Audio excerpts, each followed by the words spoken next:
Welcome to winning life 2K. நம்ம 10th ஜியோகிரஃபியில் first lesson பார்க்கலாம். எல்லாம் மேப் மூலிமா பார்க்கலாம். மேப்னா சும்மா ட்ரா பண்ணி நான் காமிச்சிருக்கேன். ஒவ்வொரு டாப்பிக்கும் ஒவ்வொரு இது காமிச்சிருக்கேன். நீங்கள் கண்டிப்பாக வந்து மைண்டில் பதியும்.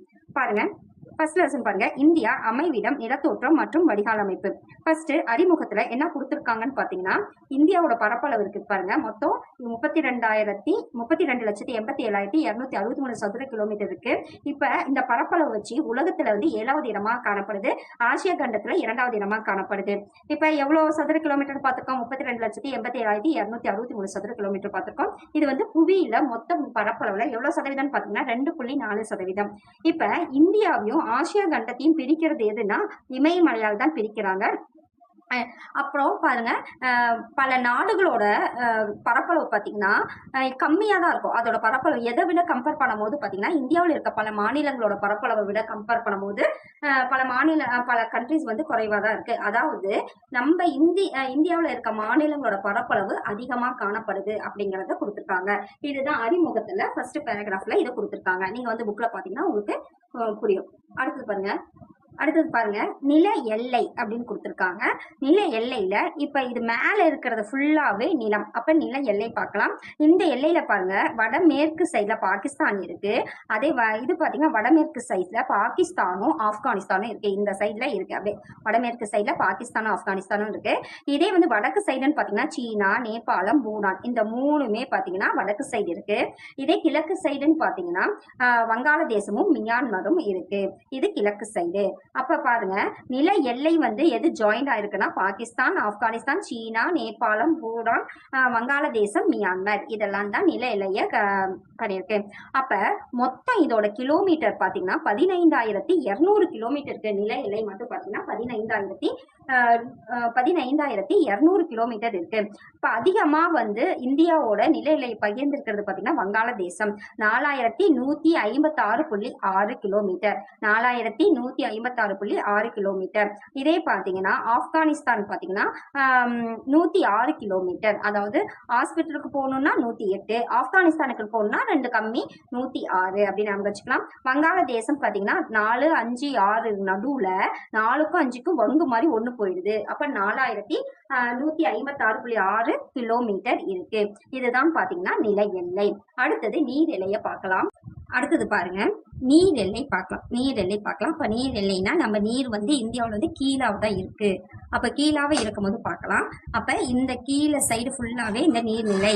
மேற்கு சைடு அரபிக்கடல், கிழக்கு சைடு வங்காள விரிகுடா, அதே வந்து கீழே தெற்கு சைடு இந்திய பெருங்கடல் இருக்கு.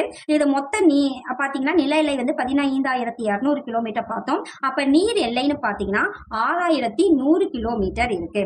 6,100 கிலோமீட்டர். அப்புறம் பாருங்க, இந்த நீர் எல்லை, இந்த எல்லை மட்டும் பாத்தீங்கன்னா 6,100 கிலோமீட்டர். அப்ப தீவு கூட்டங்களையும் சேர்த்து எவ்வளவுனா 7,516.6 7,516.6 கிலோமீட்டர் வந்து தீவு கூட்டங்களையும் சேர்த்து நீர்நிலை பாத்தீங்கன்னா இவ்வளவு இருக்கு. அப்ப தீவு கூட்டங்கள் மட்டும் எவ்வளவுனா இதுல இருந்து இதை மைனஸ் பண்ணா 1,416 அவ்வளவு இருக்கு. 1,416 கிலோமீட்டர் தீவு கூட்டங்களோட எல்லை மட்டும் இருக்கு. இதுதான் பாத்தீங்கன்னா நீர் எல்லைகள். இப்ப நம்ம என்ன பண்ணோம், நீர் எல்லைகள் வந்து இந்த இந்தியாவோட ஒட்டி இருக்கிறத மட்டும் பாத்தீங்கன்னா 6,100, தீவு கூட்டங்களையும் சேர்த்து 7,516.6 கிலோமீட்டர். அப்ப தீவு கூட்டங்கள் மட்டும் பார்க்கணும் போது இது ரெண்டையும் மைனஸ் பண்ணா நமக்கு 1,416 மீட்டர் கிடைக்குது. அப்ப இதுல வந்து மேற்கு சைடு அரபிக்கடலும் இந்தியாவில, கிழக்கு சைடு வங்காள விரிகுடாவும், தெற்கு சைடுல இந்திய பெருங்கடலும் இருக்கு. அடுத்தது பார்க்கலாம். பாருங்க, இந்தியாவையும் இலங்கையும் பிரிக்கிறது எதுனா இங்க ஒரு ஆழமற்ற கடற்பகுதி, குறுகிய ஆழமற்ற கடல் பகுதி இருக்கு. அதுதான் பார்க் நீர் சந்தி. இது வந்து கேள்வியா கேட்கிறாங்க. இந்தியாவையும் இலங்கையும் பிரிக்கிறது இங்க ஆழமற்ற குறுகிய கடல் இருக்கு. அதுதான் பார்க் நீர் சந்தி.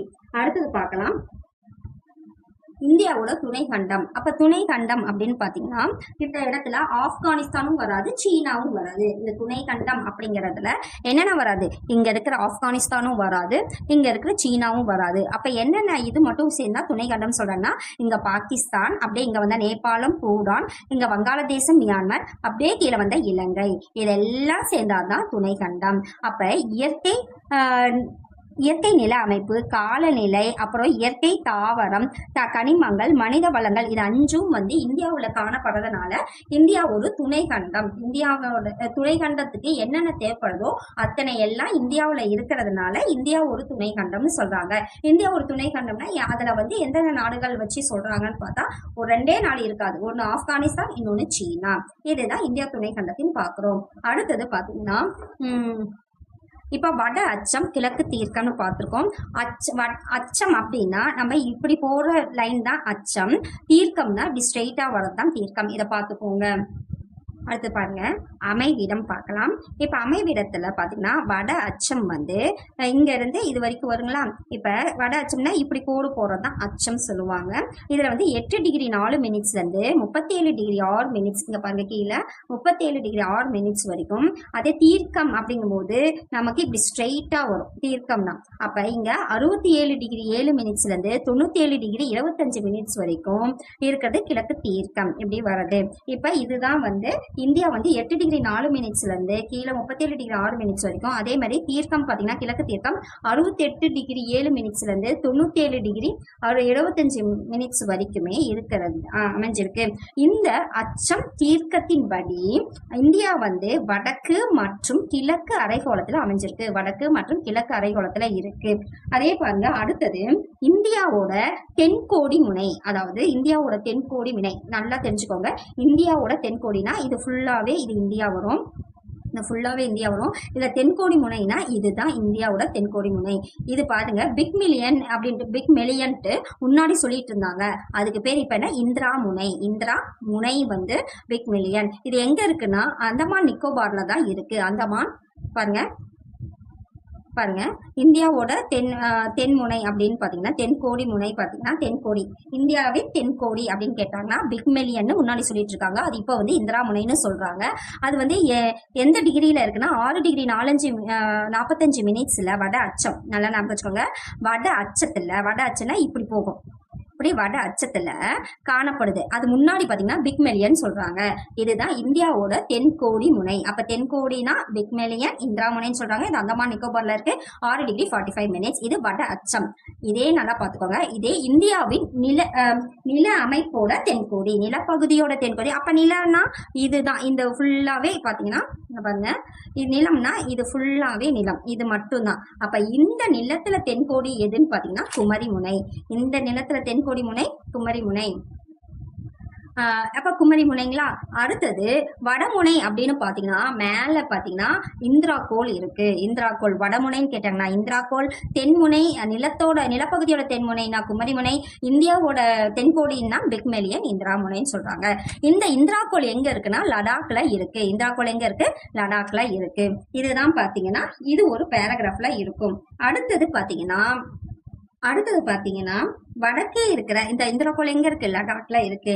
அந்த லடாக்ல இருந்து கீழே இருக்கிற கன்னியாகுமரி வரைக்கும், லடாக்ல இருந்து கன்னியாகுமரி வரைக்கும் எவ்வளவு கிலோமீட்டர்ஸ் இருக்கு, 3214 கிலோமீட்டர்ஸ் இருக்கு. இந்திராகோள்ல இருந்து கீழே இருக்கிற கன்னியாகுமரி வரைக்கும் எவ்வளவு கிலோமீட்டர்ஸ் இருக்குன்னா 3214 கிலோமீட்டர்ஸ் இருக்கு.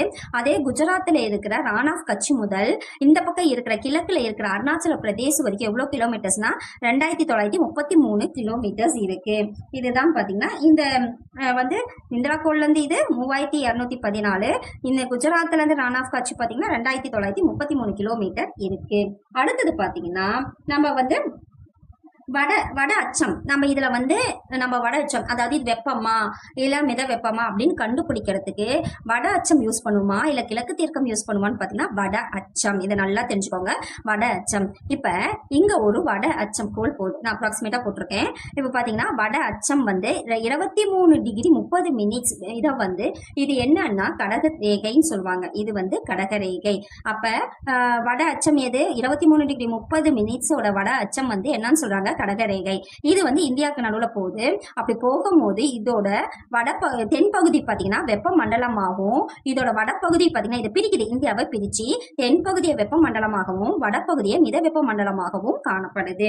அப்ப எது வந்து பிரிச்சு காணப்படுது, வெப்பமண்டலம் மித வெப்ப மண்டலம்னா 23 டிகிரி 30 மினிட்ஸ் வட அச்சம் தான் பிரிச்சு நம்ம அந்த கடகரேகை தான். இதை கூட கடகரேகை மகரேகையான்னு கேட்கலாம். இது கடகரேகை, கடகரேகை வெப்பம் வருது அப்படின்னு நம்ம வச்சுக்கலாம்.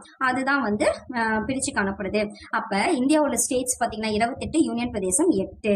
அடுத்தது பார்க்கலாம். அடுத்தது என்னன்னு பார்க்கலாம்னு பாத்தீங்கன்னா இந்தியாவோட திட்ட நேரம் பார்க்கலாம். இங்க பாருங்க, இதுதான் இந்தியாவோட திட்ட நேரம் வச்சு பார்க்க போறோம். என்ன அப்படின்னு பாத்தீங்கன்னா, இப்ப மேற்குல குஜராத் இருக்கா, அதுல இருந்து கிழக்குல அருணாச்சல பிரதேஷ் இருக்கா. அப்ப மொத்த தீர்க்க கோடுகள் பாத்தீங்கன்னா 30 தீர்க்க கோடுகள் இங்க காணப்படுது. மேற்கு குஜராத்ல இருந்து கிழக்கு அருணாச்சல பிரதேசம் வரைக்கும் எத்தனை தீர்க்க கோடுகள் காணப்படுது? 30 தீர்க்க கோடுகள் காணப்படுது. அடுத்தது அப்படி தீர்க்க கோடுகள் காணப்படும் போது மத்தியத்துல இதுல மத்திய தீர்க்க கோடு ஒண்ணு போகுது. அது என்னன்னா 32 டிகிரி 30 மினிட்ஸ் 82 டிகிரி 30 மினிட்ஸ் அப்படிங்கிற மத்திய தீர்க்க கோடு மிஷாப்பூர் வழியா, அதாவது மிஷாப்பூர் பக்கத்துல இருக்க அலகாபாத் வழியா போகுது. இது எங்க இருக்குன்னா உத்தரப்பிரதேசல இருக்கு. இது மத்திய தீர்க்க ரேகையான இததான் வந்து மத்திய தீர்க்க ரேகை தலா நேரம் சொல்றாங்க. இதுதான் இந்தியாவோட தலா நேரம். இப்ப பாத்தீங்கன்னா இது டிஃபரன்ஸ் ஆகும். அப்ப இந்த திட்ட நேரம் வந்து கிரீன்விச் திட்ட நேரத்தை விட, அதாவது இது பாத்தீங்கன்னா இதை சொல்ல மறந்துட்டேன். அதாவது இந்த குஜராத்ல சூரியன் உதைக்குதுன்னா அதுக்கு முன்னதாவே கிழக்குல அருணாச்சல பிரதேசத்துல 2 மணி நேரத்துக்கு முன்னதாவே அருணாச்சல பிரதேசத்துல வந்து உதிக்கும். அப்ப இத வந்து டிஃபர் ஆகுது இல்லைங்களா இந்த அவர்ஸ, இத வந்து கரெக்டா கொண்டுட்டு வரணுங்கிறதுக்காக தான் இந்தியாவோட திட்ட நேரத்தை திட்டமிடுறாங்க.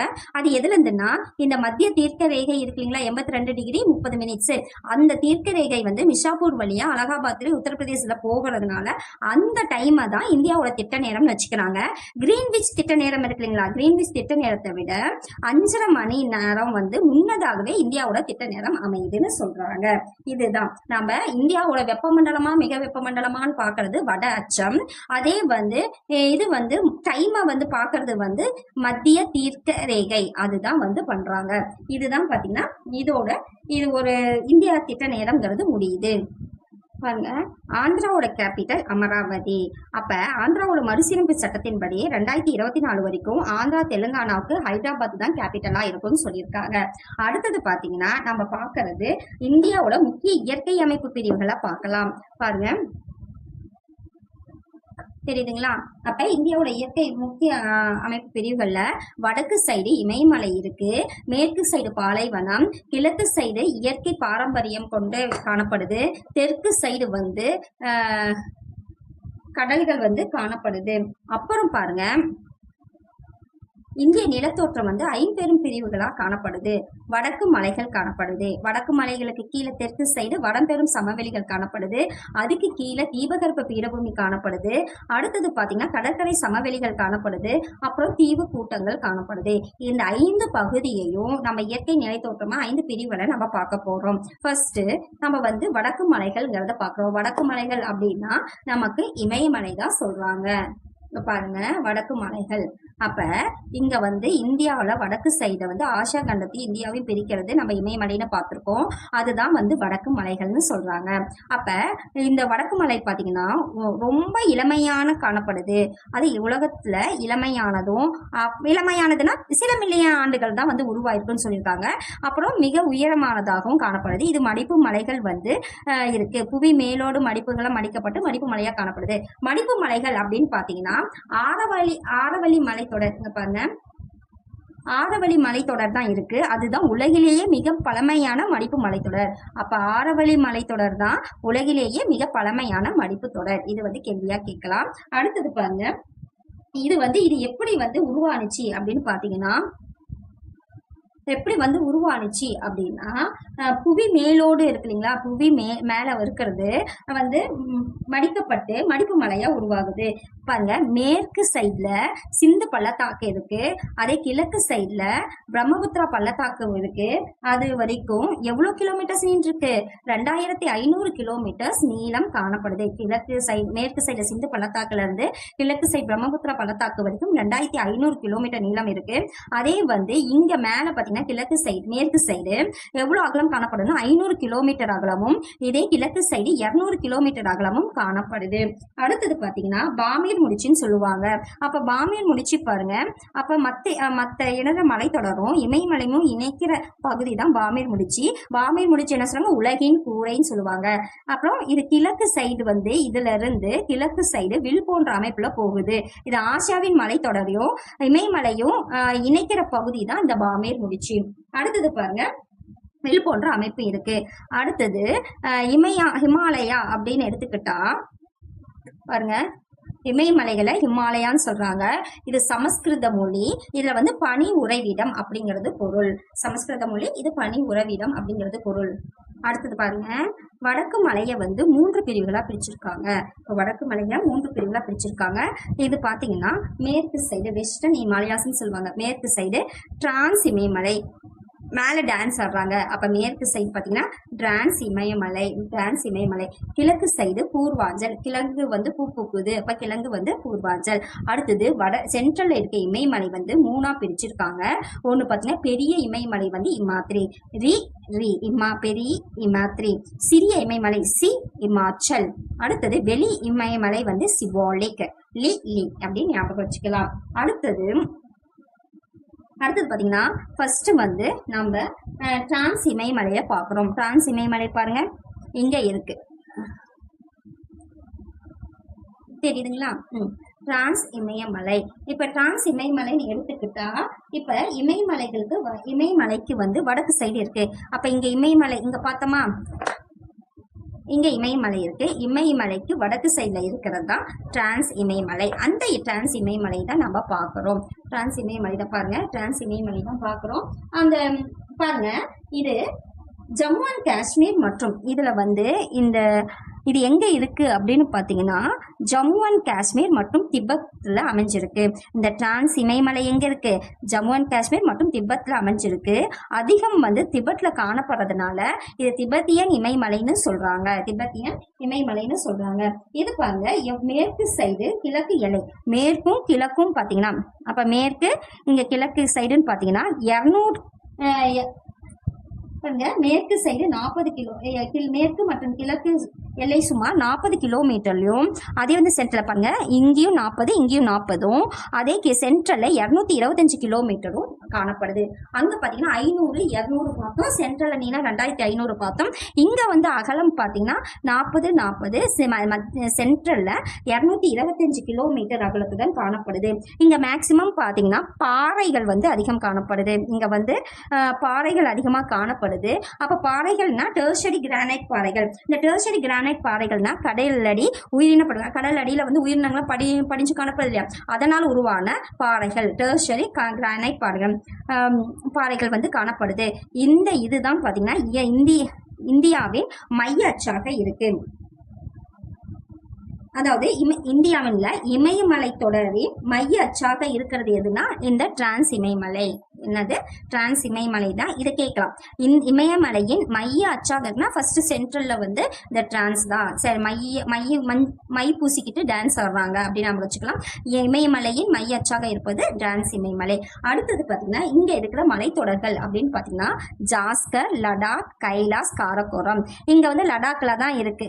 லடாக் நம்ம பார்த்தோம் இல்லையா, இப்ப ஜம்மு அண்ட் காஷ்மீர் இந்த இடத்துல தான் இருக்கு. அப்ப கண்டிப்பா லடாக்கும் இருக்கும். அப்ப ஜாஸ்கர் ஜாஸ்தி, கைலாஸ் காரகோரம், அதாவது ஜாஸ்தி லட்டும் கையில காரமும் வச்சு சாப்பிடுவாங்க டான்ஸ் ஆடிக்கிட்டே.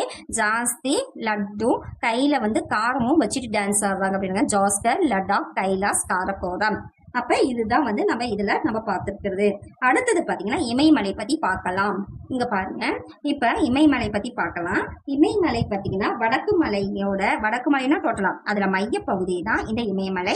இது இளம் மடிப்பு மலைன்னு சொல்றாங்க. இது இளம் மடிப்பு மலை, ஏன்னா பல மலைத்தொடர்கள் இங்க காணப்படுது. இன்னொன்னு வடக்கு சைடு பாத்தீங்கன்னா இந்த யுரேசியா, அதே வடக்கு சைடு யுரேசியாவும் தெற்கு சைடு கோண்டுவானாங்கிற பகுதியும். இங்க வடக்கு சைடு யுரேசியா, இங்க தெற்கு சைடு கோண்டுவானா அப்படிங்கிறது பக்கத்தால நகர்ந்து அழுத்தம் ஏற்பட்டு நடுவில் இருக்க தெத்திஸ் கடல் மடிக்கப்பட்டு உருவாகினது தான் இந்த இமயமலை. வடக்கு சைடு யுரேஷியா, தெற்கு சைடு கோண்டுவானா, நடுவுல இருக்க தெத்திஸ் கடல், இது நெருக்கம் அழுத்தம் அதிகமாக இங்க நடுவுல வந்து தெத்திஸ் கடல் மடிக்கப்பட்டு தான் இமயமலையா உருவானுச்சுன்னு சொல்றாங்க. அடுத்தது பாத்தீங்கன்னா பல மலைத்தொடர்களை இங்க காணப்படுது. இங்கதான் பல மலைத்தொடர்கள் வந்து காணப்படுது. அடுத்தது இந்த 3 பிரிவுகள் நம்ம முதைய பார்த்தோம். என்னது? பெரிய இமயமலை மாத்திரை, சிறிய இமயமலை மாற்றல், வெளி இமயமலை, சிவாலிக். அதுல ஃபர்ஸ்ட் நம்ம பெரிய இமயமலை பார்க்கலாம். இதுதான் பெரிய இமயமலை. இப்ப பெரிய இமயமலை அப்படின்னு எடுத்துக்கிட்டா கண்டிப்பா இதுல 3 இது இருக்கும். அதுல பெரிய இமயமலை எடுத்துக்கிறோம். இங்க வந்து சிறிய இமயமலைக்கு வடக்கே வந்து சிறிய இமயமலை இருக்கு பாருங்க. சிறிய இமயமலைக்கு வடக்கே உயர்ந்து காணப்படுது. எங்க நல்லா தெரிஞ்சுக்கோங்க. அப்ப பெரிய இமயமலைனா ஆப்போசிட் சிறிய இமயமலை. அப்ப வடக்கு சைடு உயர்ந்து காணப்படுது. எவ்வளவு மீட்டர் உயரம் காணப்படுதுன்னா 6000 மீட்டர் உயரம் காணப்படுது. சராசரி அகலம் வந்து 25. சராசரி அகலம் 25 கிலோமீட்டர்ல இருக்கு. அடுத்தது பாத்தீங்கன்னா இங்க இமயமலை, சிறிய இமயமலை மற்றும் சிவாலிக் குன்றுகளை ஒப்பிடும்போது, அதாவது இங்க கம்பேர் டு அதர்ஸ், என்னென்ன அதர்ஸ்? சிவாலிக்கும் அடுத்தது சிறிய இமயமலையும் கம்பேர் பண்ணும் போது பௌதீக சிதைவு குறைவா காணப்படுது. இங்க வந்து தொடர்ச்சியான மலைத்தொடர் காணப்படுது. தொடர்ச்சியான மலைத்தொடரும் அடுத்தது பாத்தீங்கன்னா பௌதிக சிதைவு காணப்படுது. அடுத்தது முக்கியமா இந்த பெரிய இமயமலையில தான் என்ன இருக்கு? எவரெஸ்ட் இருக்கு. பெரிய இமயமலை தான் எவரெஸ்ட். 8848.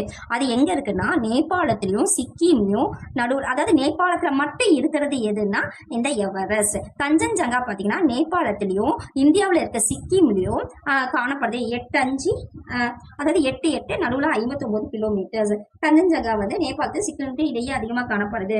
இது மற்ற மலைத்தொடர்களை விட தொடர்ச்சியான மலைத்தொடர் எது? பெரிய இமயமலை தான் தொடர்ச்சியான மலைத்தொடர். அப்ப இங்க பனி சூழ்ந்து காணப்படுறதுனால இது எங்க என்னென்ன இருக்கு? கங்கோத்ரி, யமுனோத்ரி, சியாசின். கங்கோத்ரி, யமுனோத்ரி, சியாசின்ங்கிறது வந்து பனி சூழ்ந்து காணல. இது வந்து ஆறுகள். இது வந்து பனி ஆறுகள் வந்து இருக்கு. அப்ப பெரிய இமயமலை என்ன பார்த்தோம்? இது வந்து சிறிய இமயமலை விட உயர்ந்து சிறிய இமயமலைக்கு வடக்கு சைடு இருக்கு. மற்றதை விட உயர்வு அதிகமா காணப்படுது. 6000. அகலம் இங்க 25 காணப்படுது. அடுத்தது இங்க வந்து காணப்படக்கூடியது மலை சிகரம் பாத்தீங்கன்னா எவரெஸ்ட், அது நேபாளத்துல இருக்கு. கஞ்சன்ஜங்கா வந்து நேபாளத்திலும் சிக்கிமிலும் கடந்து காணப்படுது. அடுத்தது பாத்தீங்கன்னா உயர்ந்த சிகரங்கள் இங்க அதிகமா காணப்படுது. பனியாறுகள் இருக்கு. கங்கோத்ரி, யமுனோத்ரி, சியாசின். பௌதிக சிதைவு குறைவு காணப்படுது. தொடர்ச்சியான மலைத்தொடர் இருக்கு. இதுதான் பெரிய இமயமலை. அடுத்தது சிறிய இமயமலை பார்க்கலாம். இதுதான் சிறிய இமயமலை. பாருங்க. அடுத்தது பாருங்க, உலகத்திலேயே சிகரங்கள் அதிகம் 14 சிகரங்கள் இருக்கு. அதுல 9 சிகரங்கள் இங்கதான் இருக்கு. அடுத்தது பாத்தீங்கன்னா சிறிய இமயமலைத்தொடர். இது மத்திய மலைத்தொடர்னு சொல்லுவோம். இது அகலம் பாத்தீங்கன்னா அங்க வந்து 25 6000 கிலோமீட்டர். இங்க வந்து இதோட அகலம் வந்து 80 கிலோமீட்டர். எத்தனை? 80 கிலோமீட்டர் இருக்கு சராசரி. உயரம் பாத்தீங்கன்னா அங்க 6000, இங்க பாதி 3700 இருந்து 4500 மீட்டர் வரைக்கும் இங்க உயர்வும் காணப்படுது. இங்க வந்து பாத்தீங்கன்னா பாறைகள் இருக்கு. நம்ம நார்மலா இமயமலை பாறை சொன்னோம் இல்லையா, அந்த டெர்ஷரி பாறை அப்படிங்கிறது டிரான்ஸ் இமயமலை இதுலதான் நம்ம பார்த்தோம். அதே இங்க இமயமலையில சிறிய இமயமலையில பாறைகள் காணப்படுது. என்னன்னா வெண்கற் பாறைகள், சுண்ணாம்பு பாறைகள், மணற்பாறைகள்லாம் இங்க காணப்படுது. அடுத்தது இங்க வந்து மண்ணரிப்பு ஏற்படுது. எதனாலன்னா காடுகள் அழிக்கிறதுனால, நகரமயமாக்குறதுனால அதிக மழை பொழிவின் காரணமா இங்க மண்ணரிப்பு அதிகம் காணப்படுது. நம்ம பெரிய இமயமலையில பனி ஆறுகள் பார்த்தோம். ஆனா இங்க வந்து மலைத்தொடர்கள் பார்க்கிறோம். என்னன்னா பீர்பாஞ்சல், தல்வாதார், மகாபாரத் வந்து தௌலதார், பீர்பாஞ்சல், தௌலதார், மகாபாரத் அப்படிங்கிற மலைத்தொடர் வந்து சிறிய இமயமலையில இருக்கு. அடுத்தது கோடை வாழிடங்கள் அப்படின்னு பாத்தீங்கன்னா இங்க சிம்லா, முசோரி. சிம்பிளா இருக்கலாம்னு பாத்தீங்கன்னா முசுன்னு நல்ல முசுன்னு ட்ரெஸ் போட்டுக்கிறாங்க. நைனிடால் அப்படி போடுறதுக்கு நைன்னு ராவடி பண்றாங்க. அல்மோரா அப்புறம் சரி அள்ளி போட்டுக்கிட்டா எப்படி தெரியுறாங்கன்னா ராணி மாதிரி இருக்காங்க. டார்லிங் மாதிரி, ராணிகட், டார்ஜிலிங் மாதிரி தெரியுறாங்க. சிம்லா, முசோரி, நைனிடால், அல்மோரா, ராணிகட், டார்ஜிலிங் இதெல்லாம் தான் கோடை வாழிடங்கள் காணப்படுது. அப்ப இதுல ஒன்ஸ் அகைன் நம்ம பாத்துக்கலாம். சிறிய இமயமலை அப்படின்னு பாத்தீங்கன்னா இங்க மலைத்தொடர்கள் அதிகம் காணப்படுது. பீர்பாஞ்சல், தௌலதா, மகாபாரத். அப்புறம் இங்க மண்ணரிப்பு அதிகமா காணப்படுது. காடுகள் அழிக்கிறதுனால, நகரமயமாக்குறதுனால மலைகள் அதிகம் காணப்படுறதுனால இதோட அகலம் 80 கிலோமீட்டர், உயரம் 3700 மீட்டர்ல இருந்து 4500 வரைக்கும். இங்க வந்து பாறைகள் காணப்படுது. வெண்கற் பாறைகள், சுண்ணாம்பு பாறைகள், மணற்பாறைகள் இதெல்லாம் தான். அடுத்தது கோடை வாழிடங்கள் பாத்தீங்கன்னா சிம்லா, முசோரி, நைனிடால், நைனிடால், அல்மோரா, ராணிகட், டார்ஜிலிங் இங்க காணப்படுது. அடுத்தது கணவாய்கள் ஞாபகம் வச்சுக்கலாம். காரக்கோரம் கணவாய் காரஞ்சாரமா, ஜம்மு அண்ட் காஷ்மீர் தான் குளூரா இருக்கும், அப்போ காரஞ்சாரமா சாப்பிடணும். ஜொசிலா, ஜிப்கில்லா, ஷீக்கி, சீக்கு வந்துருப்பது ஜல் ஜல் ஜல்லுன்னு நடக்கும்போது சீக் அடிக்கிற மாதிரி இருக்குது, ஜல் ஜல்லுன்னு நினைக்கும் போது சீக் அடிக்கிற மாதிரி இருக்கு. அப்போ இமாச்சல் பிரதேசில் ஜொஷீலா, சிப்கிலா. அடுத்தது ஜெலிப்லா, இங்கே வந்து ஷீலா கிலா. எப்படின்னா ஷீலா வந்து கீழே ஜல் ஜல்னு போட்டு நடக்கிறா அப்படின்னு நம்ம வச்சுக்கலாம். இது ஜெலிப்லா, அதாவது ஜெல்லி வந்து நாக்குல சிக்கிக்குது, ஜெல்லி வந்து நாக்குல சிக்கிக்குது. அப்ப ஜெலிப்லா, நாதுலா வந்து சிக்கிம். பொம்மிடிலா, அதாவது பொம்மிடி, அதாவது பொடி கொடுக்குறாங்க. ஏன்னா திருநீருங்கிற பொடி வந்து அருணாச்சலம் கோயிலுக்கு போயிட்டு வந்தா பொம்மிடி கொடுக்குறாங்க.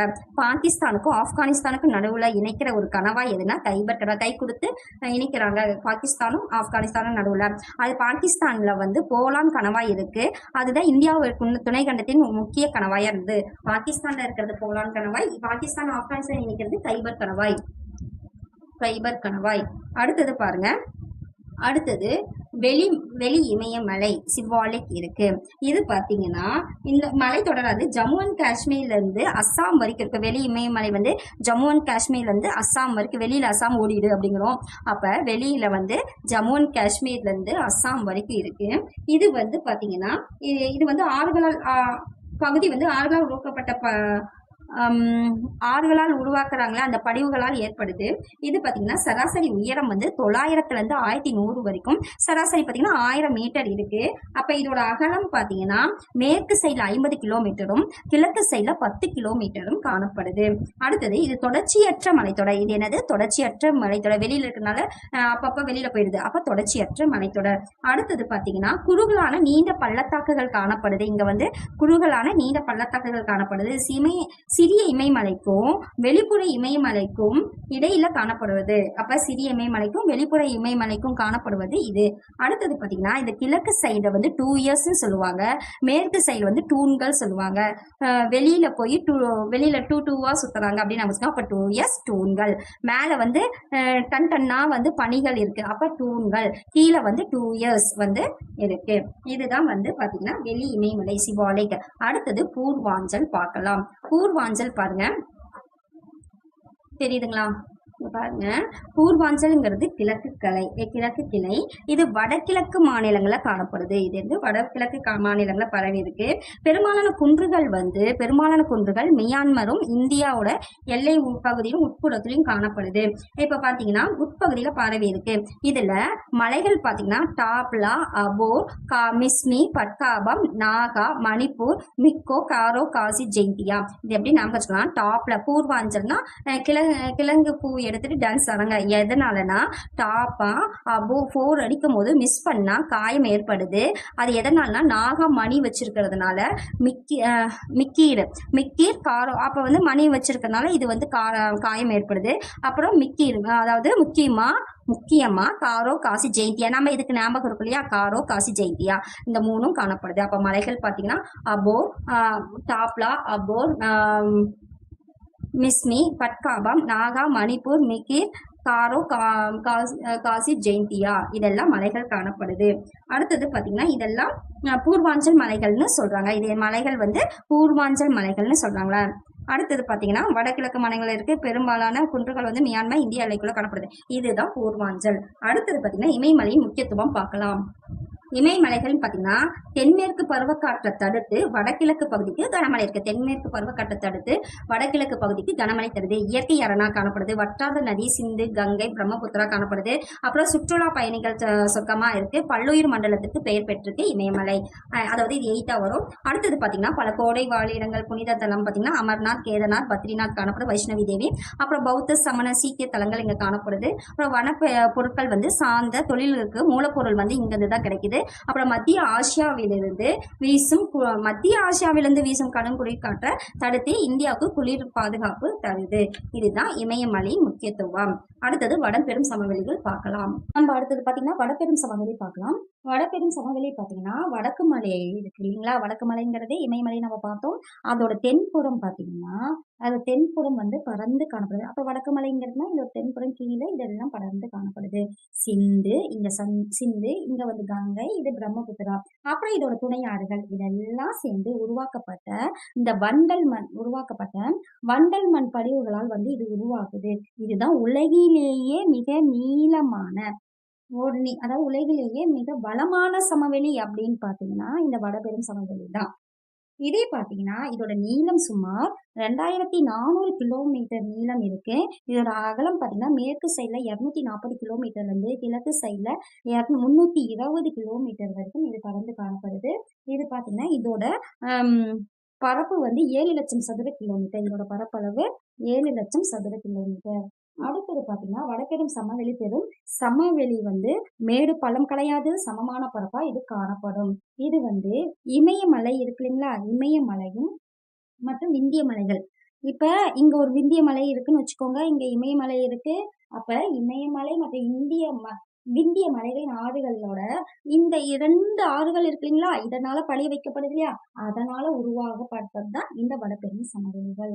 இது பாத்தீங்கன்னா மலையடி சமவெளிகள்னு சொல்றாங்க மற்றும் வெள்ளச் சமவெளிகள்னு சொல்றாங்க. இதனால வண்டல் படிவுகளை படிய வைக்கப்படுது. இதுதான் வடபெரும் சமவெளியில முக்கியமான இன்ட்ரோடக்ஷன். அடுத்தது பாருங்க, வடபெரும் சமவெளியில படிவுகள் இருக்கு இல்லைங்களா? அதை வச்சு நம்ம பிரிச்சிருக்காங்க. ஒன்று பாப சமவெளி, இன்னொன்று தராய் மண்டலம், இன்னொன்று பாங்க சமவெளி, இன்னொன்று காத சமவெளி, அடுத்தது டெல்டா அப்படின்னு பிரிச்சிருக்காங்க. இதை வந்து நான் டேப்லேஷன் மாதிரி போட்டிருக்கேன். இதை வந்து ஷார்ட்கட்டோட சொல்றேன், கொஞ்சம் ஈஸியா இருக்கும் உங்களுக்கு, நீங்க கவனிங்க. இப்ப பாபர் சமவெளி அப்படின்னா இமயமலை ஆறுகளால் படி வைக்கப்படுறதுதான் பாபர். இப்போ இமயம் மலையில வந்து பாபர் அதை தாண்டி தான் முஸ்லிம்ங்க வராங்க. அதாவது சாரி முஸ்லிம்னு இல்ல, அதை தாண்டி பாபர் வந்து வராரு. இமயமலை ஆறுகளால் படிய வைத்தல் அப்படிங்கிற இதுல அங்க படிய வைக்கப்படுது. அடுத்தது மணல்களும் பலதரப்பட்ட படிவுல இங்க என்னத்த படி வைக்குதுன்னா மணல்கள் இருக்கும், இல்ல எல்லாமே அந்த இடத்துல படி வைக்கப்படுது. ஏன்னா அங்க இமயமலை ஆறுகள் பெரிய இமயமலையில இருந்து உருவாகிறதுனால இது நிறைய வரும் அப்படின்னு நினைச்சுக்கோம். பாபர் அப்படிங்கிறது ஒரு அரசனை மைண்ட்ல வச்சுக்கோங்க. அப்படி மைண்ட்ல வைக்கும் போது இது வந்து ஷார்ட்டா எப்படின்னா இந்த அரசனுக்கு கன்னத்துல எல்லாமே பிம்பிள்ஸ் அதிகமா இருக்கும். அதனால ஃபேஸ் வாஷ் பண்ண பண்ண பண்ண பண்ண அந்த தண்ணிலாம் உள்ளார இழுத்துக்குமா, உடனே காஞ்சி போயிடுமா. அதை வச்சுதான் இது இருக்கு. பாபர் சமவெளினா அவர் ஒரு அரசர், அவர் வந்து ஃபேஸ்ல பிம்பிள்ஸ் இருக்கும், அந்த பிம்பிள்ஸ் தண்ணி ஃபேஸ் வாஷ் பண்ணும் போதெல்லாம் தண்ணி உள்ளார இழுத்துக்கும் அப்படிங்கறத மட்டும் மைண்ட்ல வச்சுட்டு இதை பாருங்க. இமயமலை ஆறுகளால் படி வைக்கிறாங்க, மணல்கள் பலதரப்பட்ட படிகள்லாம் இருக்குது. நுண்துளைகள் அதுதான் பிம்பிள்ஸ். அப்ப நுண்துளைகள் அதிகமா காணப்படுறதுனால சிற்றோடைகள் நீர் உள்ளார இழுத்துக்குது. அதை தண்ணி ஊத்த ஊத்த உள்ளார இழுத்துக்குது, அதனால மறைந்து போகுது. கண்டிப்பா வேளாண் சாகுபடிக்கு உள்ளார இழுத்துக்குச்சுனாவே என்னது வேளாண் சாகுபடி இருக்காது. அது தண்ணி நிரந்தரமா இருந்தாதான் வேளாண் சாகுபடி இருக்கும். அப்ப வேளாண் சாகுபடிக்கு உகந்தது கிடையாது. அடுத்தது பாத்தீங்கன்னா நீண்ட வேர்கள் கொண்ட மரங்கள் தான் இருக்கும். வேளாண் சாகுபடினா சின்ன சின்ன வேர்லாம் வச்சு எந்த வேளாண்மை பண்ண முடியாது. மேற்கு சைடு ஜம்முவும் கிழக்கு சைடு அசாம். அதாவது மேல வந்து ஜம்முன்னு உட்காந்துருந்தாலும் அவர் வந்து அந்த பிம்பிள்ஸ்ல கீழே தொட்டு பார்த்துட்டே இருப்பாரு. அப்ப கிழக்குல அசாம தொட்டு பார்த்துட்டே இருப்பாரு. இப்போ மேற்கு ஜம்மு, கிழக்கு அசாம். இது வந்து 8 கிலோமீட்டர்ல இருந்து 15 கிலோமீட்டர் வரைக்கும் காணப்படுது அப்படின்னு நினைச்சுக்கோங்க. இப்ப பாபர்னா ஒரு அரசருக்கு பிம்பிள்ஸ் இருக்கு, தண்ணி ஃபேஸ் வாஷ் பார்த்தோம்னா தண்ணி உள்ளார இழுத்துக்குது, அப்புறம் வேளாண்மை செய்ய முடியாது, நீண்ட வேர்கள் கொண்ட மரம் தான் இருக்கு. மேற்கு சைட் ஜம்மு, கிழக்கு side Assam 8 kilometres to 15 kilometres. அதை வச்சு நம்ம பார்க்கலாம். பாருங்க, அடுத்தது பாத்தீங்கன்னா தராய் மண்டலம் அப்படின்னு பாத்தீங்கன்னா தராய் மண்டலம் அப்படின்னா ஒரு விவசாயத்தை ஞாபகம் வச்சுக்கோங்க. தரமான விவசாயம். மேல ஒரு அரசர் ஆட்சி செய்யறாரு, கீழே வந்து ஒரு விவசாயம். அப்ப அவருக்கு என்னென்ன ப்ராப்ளம்ஸ் வருதுன்றது பார்க்கலாம். கண்டிப்பா விவசாயம்னாவே அங்க ஈரப்பதம் காணப்படும். ராயலா வாழல, அவர் ஒரு விவசாயியா வாழ்றாரு. அப்ப ஈரப்பதம் அதிகம் காணப்படுது. அதிகம் இருந்தாவே காடுகள் வளருது, வனவிலங்குகள் வாழ்றதுக்கு எல்லாத்துக்குமே அது வந்து யூஸ்ஃபுல்லா இருக்கும். பாபர் பகுதிக்கு தென்பகுதி. அப்ப மேல வந்து பாபர் இருக்கு, கீழே தராய் மண்டலம். இப்ப 8 to 15 வந்து பாபர் பார்த்தோம், 15ல இருந்து 30 வரைக்கும் இங்க தராய் மண்டலம். அடுத்தது கிழக்கு பகுதியில அப்ப தராய் மண்டலம்னா கிழக்கு பகுதி விவசாயினா கிழங்கு போடுவாங்க. அப்ப விவசாயம் அப்படின்னாவே பிரம்மர் மாதிரி எல்லாத்தையுமே படைக்கப்படுறாங்க. அப்ப பிரம்மபுத்திரா பள்ளத்தாக்குல அதிக மழை வந்து காணப்படுது. சோ அகலமா காணப்படுது. கிழக்கு பகுதியில பிரம்மபுத்திரா பள்ளத்தாக்கு இருக்கு, அங்க மலைகள் அதிகமா இருக்கனால இது அகலமா இருக்கு. அடுத்தது பெரும்பாலான மாநிலங்கள்ல தராய் காடுகள் தான் காணப்படுது. வேளாண்மை சாகுபடிக்காக அழிச்சிடறாங்க. தராய் காடுகள் இருக்கு, காடுகளா இருக்கு. இங்க வேளாண்மை அதிகமா காணப்படுது எப்படின்னா அதுக்காக வந்து அழிச்சிடுறாங்க அப்படின்ட்டு தராய் மண்டலத்தை பார்த்தோம். அடுத்தது பாங்கர் சமவெளி. பாங்கர் அப்படின்னா பொந்து வந்து பொந்து ஞாபகம் வச்சுக்கலாம். அப்ப பொந்துனா மேல இருந்து தான் கீழே பொந்து போவோம். அப்ப மேட்டு நிலம் வண்டல் படிவுகளை கொண்ட நிலத்தோற்றம். அப்ப மேடுனா பெரிய ஹைட்டா இருந்தா தான் அது உள்ளார வங்கு போயிட்டே இருக்கும். அப்ப மேட்டு நில வண்டல் படிவுகளை கொண்ட நிலத்தோற்றம் தான் இந்த பாம்ப சமவெளி. இது வந்து பழைய வண்டல் மண். பழைய அதை வந்து யூஸ் பண்ணாமே பழசா இருந்தாதான் வங்கு போறது கூட நமக்கு தெரியாது. அப்ப பழைய வண்டல் மண் இங்க காணப்படுது. இங்க வெள்ளப்பெருக்கு காணும். ஏன்னா மேடுல இருக்கனால இங்க வெள்ளப்பெருக்கு இருக்காது. நோ வெள்ளப்பெருக்கு. அப்புறமேட்டு பாத்தீங்கன்னா ஏன்னா உயர்நில பகுதியில இருக்கு. மண் பாத்தீங்கன்னா அதாவது அந்த வங்குல வந்து இலையெல்லாம் மக்கி போய் அப்படியே இது யூஸ் பண்ணாதனால அங்க வந்து மண் வந்து கருமை நிறம் காணப்படுது. இலை மக்குகளை கொண்டு நல்ல வடிகால் அமைப்பா காணப்படுது. இங்க வேளாண்மைக்கு உகந்ததா காணப்படுது. இங்க வேளாண்மைக்காக அழிக்கிறாங்க தராய் மண்டலம். இங்க வேளாண்மைக்கு உகந்ததா இருக்கிறது ஏன்னா யாரும் யூஸ் பண்ணாம இருக்காங்க. அடுத்தது காதர் சமவெளி. காதர் அப்படிங்கும் போது காது அப்படின்னு நம்ம வச்சுக்கலாம்.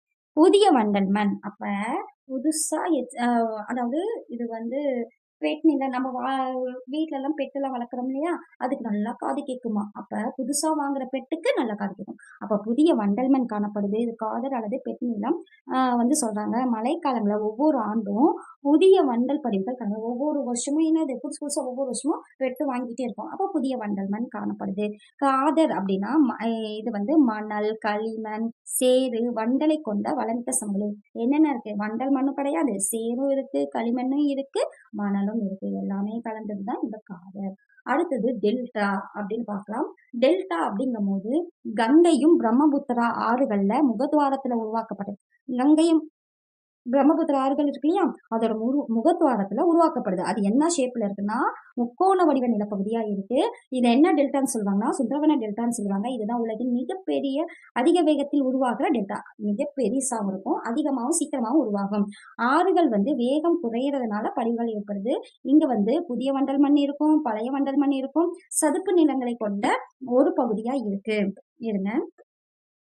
புதிய வண்டல் படிகள், பழைய வண்டல் படிகள், சதுப்பு நிலம் கொண்ட ஒரு பகுதியா இருக்கு. வண்டல் சமயங்கள்ல சமவெளியில உயர்நில பகுதியில சாஸ்ன்னு சொல்லுவாங்க. சதுப்பு நில பகுதியை பில்ஸ்ன்னு சொல்லுவாங்க. சலுப்பா பில்லு போடுறதுக்கு யூஸ் பண்றாங்க. அதே வந்து உயர்நில பகுதியில சாஸ் ஊத்துறாங்க மேல இருந்து அப்படின்னு நம்ம வச்சுக்கலாம். அடுத்தது இந்த காலநிலை நிலப்பரப்பின் அடிப்படையில வந்து 4 வகையா பிரிச்சிருக்காங்க. எதுனா வடபெரும் சமவெளிகள். இங்க ஃபர்ஸ்ட் ராஜஸ்தான் அப்படின்னு எடுக்கிறாங்க. ராஜஸ்தான் பாத்தீங்கன்னா இப்ப வந்து ராஜஸ்தான் சமவெளி வந்து ஆரவல்லி மலைத்தொடருக்கு வந்து மேற்குல பாருங்க ராஜஸ்தான் சமவெளி இருக்கு.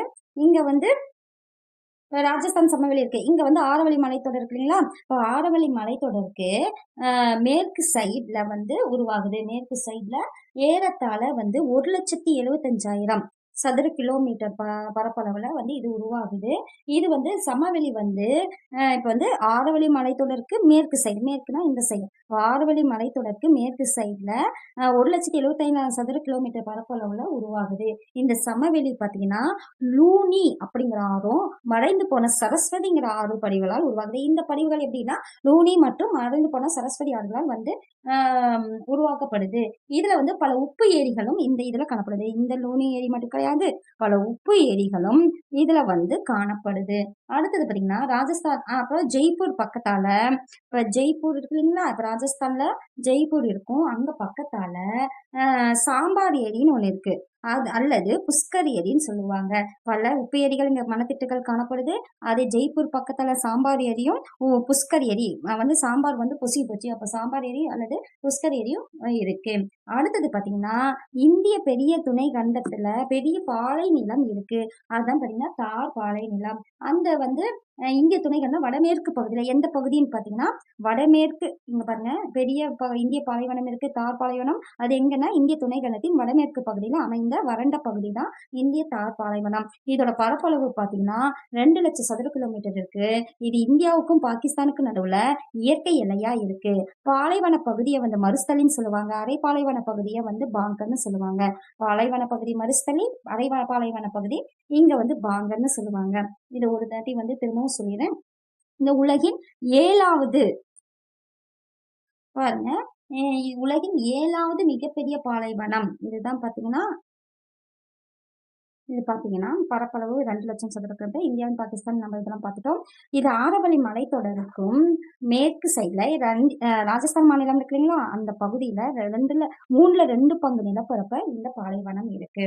இதுதான் பார்த்தீங்கன்னா இது எவ்வளோ சதுர கிலோமீட்டர் பார்த்தீங்கன்னா 1,75,000 சதுர கிலோமீட்டர்ல இருக்கு. இதுதான் ராஜஸ்தான் பாலைவனம் பற்றி நம்ம பார்த்துருக்கோம். ராஜஸ்தான் சமவெளியை பற்றி பார்த்துருக்கோம். அடுத்தது பஞ்சாப் ஹரியானா சமவெளி. இப்போ பஞ்சாப் ஹரியானா சமவெளி அப்படின்னு பார்த்தீங்கன்னா இது ஏறத்தாழ 1,75 லட்சம் சதுர கிலோமீட்டர் பரப்பளவு இருக்கு. அங்க பார்த்தீங்கன்னா அதே தான் 1,75 சதுர கிலோமீட்டர். இது பார்த்தீங்கன்னா பஞ்சாப் சமவெளி இந்திய பாலைவனத்தை இருக்கு இல்லைங்களா, இந்திய பாலைவனத்துல வடகிழக்கு இதுல வந்து அமைஞ்சிருக்கு. இங்க பாலைவனம்னா இங்க வடகிழக்கு சைட்ல வந்து அமைஞ்சிருக்கு. இந்த சமவெளி வந்து சட்லஜ், பியாஸ், ராவி, சட்லஜ், பியாஸ், ராவி ஆறுகள் ஏற்படும் படிகளா உருவாகுது. அங்க வந்து பார்த்தோம் இல்லையா, இது வந்து எந்த படிவுகள் அப்படின்னு பார்த்தீங்கன்னா லூனி, மறைந்து போன சரஸ்வதி ஆறு, இங்க சட்லஜ், பியாஸ், ராவி ஆறுகளால் ஏற்படுற படிவுகளால் இது உருவாக்கப்படுது. அடுத்தது இது நீர்பிடி மேடாகவும் கங்கை, யமுனை, யமுனை சட்லஜ், கங்கை யமுனை, யமுனை சட்லஜ் ஆற்றிடை சமவெளியாக உள்ளது. நீர்பிடி மேடாகவும் கங்கை, யமுனை, யமுனை சட்லஜ் ஆற்றிடை சமவெளியா இருக்கு. இதுதான் பஞ்சாப் ஹரியானா சமவெளி. ஈஸி தான். 1,7 லட்சம் சதுர கிலோமீட்டர் இந்திய பாலைவனத்தை வடகிழக்கில் அமைஞ்சிருக்கு. சட்லஜ், பியாஸ், ராவி ஆறுகளால் உருவாக்கப்படுது அதோட படிவுகளால். அப்புறம் இது வந்து ராஜஸ்தான் சமவெளியோட வடகிழக்கு சைட்ல இருக்கு. நீர்பிடி மேடாகவும் கங்கை, யமுனை, யமுனை சட்லஜ் ஆற்றிடை சமவெளியில் உள்ளது. அடுத்தது பார்க்கலாம். இந்த டயக்ராம்ல கங்கை சமவெளி, பிரம்மபுத்திர சமவெளி ரெண்டா பிரிச்சுக்கலாம். ஃபர்ஸ்ட் கங்கை சமவெளி பார்க்கலாம். இது வந்து மேற்குல யமுனை ஆற்றிலிருந்து இந்த சமவெளி உருவாகுது. இது பாத்தீங்கன்னா கிழக்கில் உள்ள வங்காளதேசம் வரை, மேற்கில் உள்ள யமுனை ஆற்றிலிருந்து கிழக்கில் உள்ள வங்காளதேசம் வரைக்கும் இது நீண்டு காணப்படுது. இது வந்து 3,75,00,000 சதுர கிலோமீட்டர் 75 லட்சம் சதுர கிலோமீட்டர் பரப்பளவு இருக்கு. மற்றதெல்லாம் பாத்தீங்கன்னா 1,75,000 பார்த்தோம். கங்கை சமவெளி தான் பெருசு, 3,75,00,000 சதுர கிலோமீட்டர் பரப்பளவு காணப்படுது. அடுத்தது பாத்தீங்கன்னா கங்கை துணை ஆறுகள் அப்படின்னு பாத்தீங்கன்னா காக்ரா, கண்டா, கோசி, யமுனை, சாம்பல், பெட்வா. இது எல்லாமே பாத்தீங்கன்னா கங்கை சமவெளி கிழக்கு இமயமலை ஆறுகள் அப்படின்னு பார்ப்போம். அதுல வந்து ஷார்ட்கட் சொல்லிட்டேன். அதாவது காக்ரா வந்து கங்கை வந்து அதாவது கோச்சிக்கிட்டு போறாங்க. எதை காத்துக்குன்னா காக்காவை பார்த்துட்டு கோச்சிட்டு போறாங்க. கண்ணுன்னா பார்த்துக்கிட்டு. அடுத்து இந்த பக்கம் வந்து யமுனை, சாம்பல், பெட்வா. அப்போ யமுனை ஆற்றுங்கரை சாங்க வந்து சாம்பல் வர வரைக்குமே அது எவ்வளவு இனிமையா இருக்கும் பெட்டு நமக்கு அப்படின்னு நம்ம வச்சுக்கலாம். காக்கரா, கண்டா, கோசி, யமுனை, சாம்பல், பெட்வா. இது வந்து அதிக அளவுல வண்டல் படிவுகள் வந்து மிகப்பெரிய சமவெளியா உருவாக்குது. கிழக்கு மற்றும் தென்கிழக்கு நோக்கி வெண் சரிவு காணப்படுது. எந்த மாதிரினா கிழக்கு சைடு இப்படி, தென்கிழக்கு நோக்கி மென்சரிவு. அடுத்தது பாத்தீங்கன்னா பிரம்மபுத்திர சமவெளி. பிரம்மபுத்திர சமவெளி அப்படின்னு நம்ம எடுக்கும் போது இது வந்து பெரும் பகுதி வந்து அஸ்ஸாமில் அமைஞ்சிருக்கு. பெரும் பகுதி எங்க அமைஞ்சிருக்கு? அஸ்ஸாம பிரம்மனை பார்த்தலாம். அப்ப பிரம்மபுத்திரா இது வந்து அஸ்ஸாம்ல அமைஞ்சிருக்கு. பிரம்மபுத்திரா ஆற்றிடையில உருவான தாழ்ந்த சமவெளி, பிரம்மபுத்திரா ஆறு இருக்கு இல்லையா, அதுல உருவான தாழ்ந்த சமவெளியா காணப்படுது. இதை வடபெரும் சமவெளி அப்படின்னு சொல்லலாம். கிழக்கு பகுதியில காணப்படுது. அஸ்ஸாம்ல அமைஞ்சிருக்கு. பிரம்மபுத்திரா ஆற்றினால் உருவாக்கப்பட்ட ஒரு தாழ்நில சமவெளி எதுனா பிரம்மபுத்திர சமவெளி. கிழக்கு பகுதியில இது அமைஞ்சிருக்கு. இது சுமார் 56,275 சதுர கிலோமீட்டர் பரப்பளவு, 56,275 சதுர கிலோமீட்டர் பரப்பளவுல இது காணப்படுது. இங்க வந்து வண்டல் விசிறியாகவும் தராய் எனப்படும் சதுப்பு நிலக்காடுகளாகவும் இருக்கு. வண்டல் விசிறியாகவும் தராய் எனப்படும் சதுப்பு நிலக்காடுகளாகவும் இந்த பிரம்மபுத்திர சமவெளி இருக்கு. இதுதான் பாத்தீங்கன்னா பிரம்மபுத்திர சமவெளி. நம்ம இந்த டாபிக்கோட வந்து வடபெரும் சமவெளிகள் பார்த்தாச்சு. அடுத்தது இங்க பாருங்க, அடுத்தது தீபகற்ப பீடபூமி பார்க்கலாம். இது பாத்தீங்கன்னா வடபெரும் சமவெளிகள் நம்ம பார்த்தோம் இல்லைங்களா, அந்த வடபெரும் சமவெளிகள்ல தெற்கு சைட்ல அமைஞ்சு இருக்கிறது தான் இந்த தீபகற்ப பீடபூமி. இது வந்து சுமார் 16 லட்சம் சதுர கிலோமீட்டர் பரப்பளவுல இருக்கு. இது 16 லட்சம் சதுர கிலோமீட்டர் பரப்பளவை கொண்டு நாட்டின் மொத்த பரப்புல பாத்தீங்கன்னா நாட்டின் மொத்த பரப்புல பாதி வந்து இது காணப்படுது. நாட்டின் மொத்த பரப்புல பாதி. இந்தியாவின் மிகப்பெரிய இயற்கை பிரிவு இது கேட்கலாம். இந்தியாவின் மிகப்பெரிய இயற்கை பிரிவு எதுனா தீபகற்ப பீடபூமி. பாருங்க, இந்தியாவின் மிகப்பெரிய இயற்கை பிரிவு.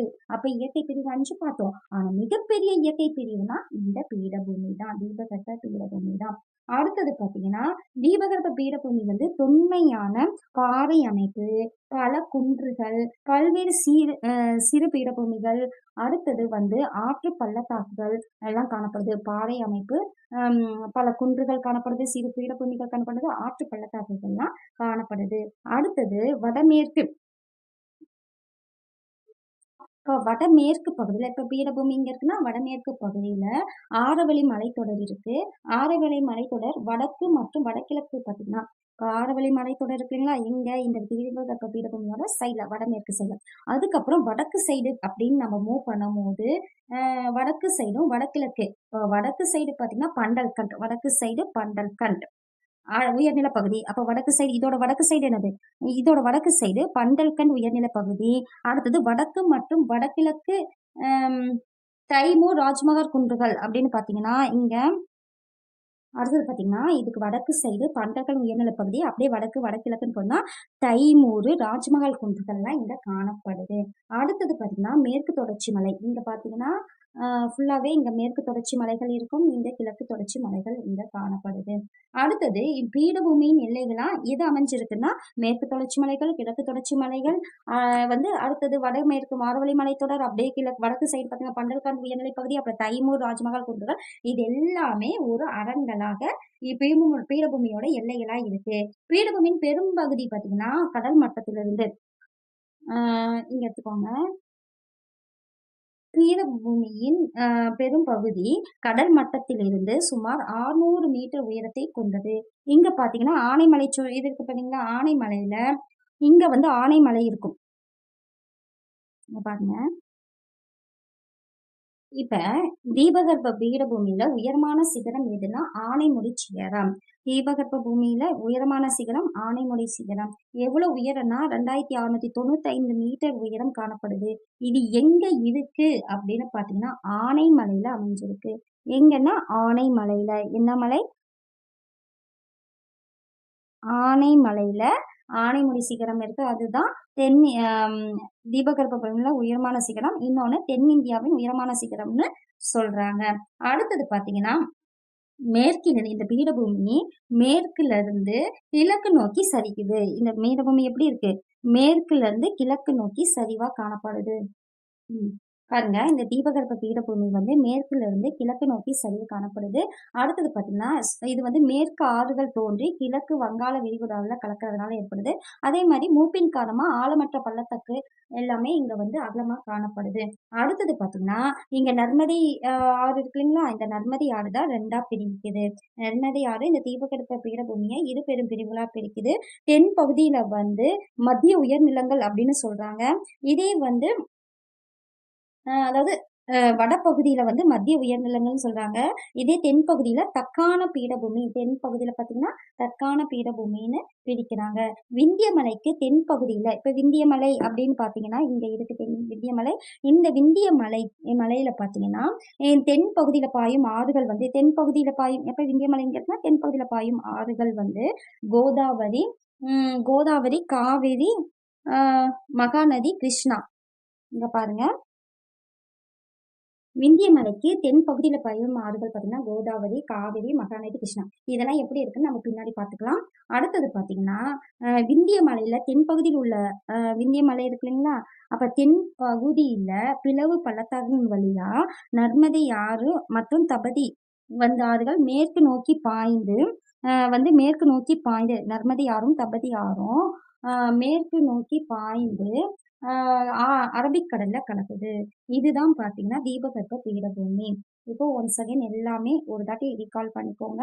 தீபகற்ப பீடபூமினா இப்ப வடக்கு மலையில தென் சரிவுல காணப்படுது. இது வந்து பாதி விந்திய மலை தான் 2ஆ பிரிக்குது. சாரி, நர்மதை ஆறு தான் 2ஆ பிரிக்குது. இது வந்து மத்திய உயர்நிலங்கள். இதே வந்து தக்காண பீடபூமி. இது ஒன்ஸ் அகைன் திரும்ப பாருங்க. திரும்ப நம்ம சொல்லும்போது கேட்க கேட்க கேட்க வந்து உங்களுக்கு மெமரி ஆயிடும். ஓகேங்களா? அடுத்தது பார்க்கலாம். அடுத்தது பார்த்தீங்கன்னா, இப்ப பார்த்தீங்கன்னா உலகின் மிகப்பெரிய பீடபூமி எதுனா திபெத். நில அமைப்பு மேசை நிலம் மாதிரி இருக்கும் அப்படின்னு சொல்லியிருக்காங்க. அடுத்தது பார்த்தீங்கன்னா, நாம மத்திய உயர்நிலங்கள் அப்படிங்கிற டாபிக் பார்க்கலாம். இது பார்த்தீங்கன்னா, மத்திய உயர்நிலங்கள். இத வச்சு தான் நம்ம இத ஃபுல்லா பார்க்குறோம். மத்திய உயர்நிலங்கள் அப்படிங்கிறது நர்மதை ஆறு இங்க இருக்கு இல்லைங்களா? நர்மதை ஆற்று இருக்கும். இங்க வடபெரும் சமவெளி இருக்கும். இந்த இடைப்பட்ட பகுதி தான் மத்திய உயர்நிலங்கள்.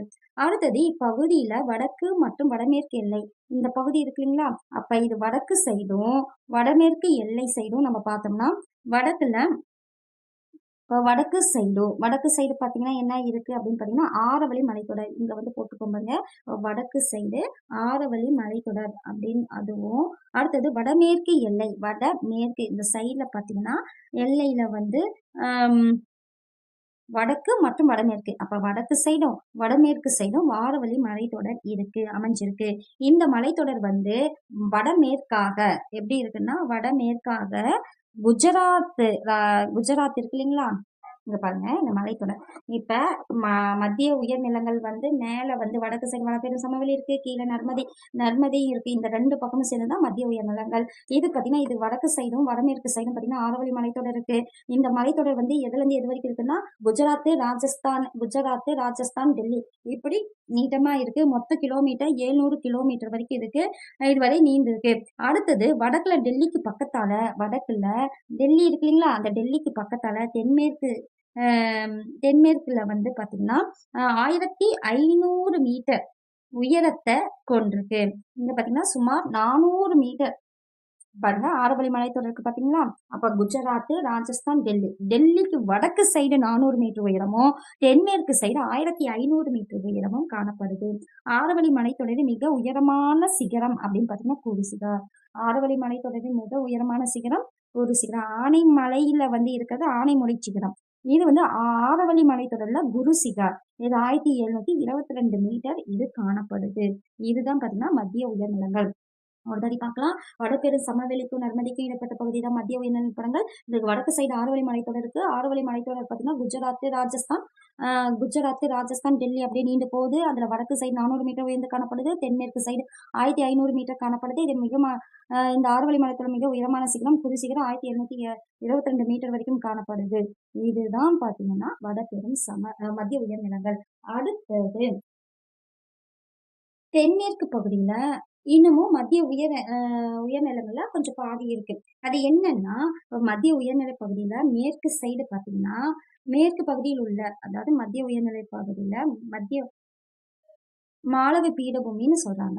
மத்திய உயர்நில பகுதிக்கு மேற்கு சைடுல மாளவ பீடபூமி இருக்கு. அதோட தொடர்ச்சியா ஆரவழி மலைத்தொடருக்கு தென்கிழக்கிலும் அப்ப ஆரவழி இது பாத்தீங்கன்னா இந்த மாளவ பீடபூமி பாத்தீங்கன்னா இதுக்கு மேற்கு சைடு ஆரவழி மலைத்தொடருக்கு தென்கிழக்கு சைடு காணப்படுறதுதான் இந்த மாளவ பீடபூமி. அடுத்தது பாத்தீங்கன்னா தென்கிழக்கிலும் விந்திய மலை இருக்கு இல்லைங்களா? விந்திய மலை இந்த விந்திய மலைக்கு வடக்கு சைடும் இருக்கு. அப்ப மாளவ பீடபூமி பத்தி பேசுறோம். மாளவ பீடபூமின்னா என்னது? ஃபர்ஸ்ட் மத்திய உயர்நிலை பகுதியில மேற்கு சைடு இருக்கு. அடுத்தது ஆரவழி மலைத்தொடர் மேல இருக்குன்னு பார்த்தோம். அதுக்கு தென்கிழக்கு சைடு. அடுத்தது விந்திய மலை இங்க இருக்குன்னு பார்த்தோம். அதுக்கு வடக்கு சைடு தான் மாளவ பீடபூமி. அடுத்தது சம்பல், பிட்வா, அப்புறம் கென் இதெல்லாம் பாத்தீங்கன்னா ஆறுகள் வந்து யமுனையுடன் கலக்குது. என்னென்ன ஆறுகள் வந்து யமுனையுடன் கலக்குது? சம்பல், பிட்வா, கென். சம்பல், பிட்வா, கென். இத வந்து திரும்ப திரும்ப சொன்னேன். பல்லு வந்து விட்டு விட்டா வந்து ஒடிஞ்சு போறதுக்கு கென். அப்புறம் கேக்குறாங்க ஏன் வந்து இப்படி போகுது அப்படின்னு கேக்குறாங்க. யமுனை கிட்ட கேக்குறாங்க. அப்ப சம்பல் பிட்வா இந்த மூணும் யமுனையுடன் கலக்குது. அடுத்தது பாத்தீங்கன்னா மாளவ பீடபூமி வந்து அப்படியே கிழக்கு சைடு தொடர்ச்சியா போகுது. அப்படி போகும்போது பண்டல்கண் பகுதி வந்து காணப்படுது.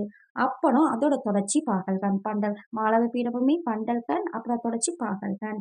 அடுத்தது பாத்தீங்கன்னா அப்படி நினைப்பாங்க. அப்புறம் அது பக்கத்துல சோட்டா நாக்பூரி பீடபூமி இருக்கு. இது வந்து மத்திய உயர்நிலை பகுதியில வடகிழக்கு சைடு. இது மேற்கு சைடு இது வடகிழக்கு சைடு காணப்பட வந்து சோட்டா நாக்பூரி. இங்க பாருங்க சோட்டா நாக்பூரி தெரியுதுங்களா? மேற்கு சைடு மாளவ பீடபூமி அதோட தொடர்ச்சியா பண்டல்கண் அதோட தொடர்ச்சியா பாகல்கண் அதோட தொடர்ச்சியா சோட்டா நாக்பூரி. இது வடகிழக்கு சைடு காணப்படுது.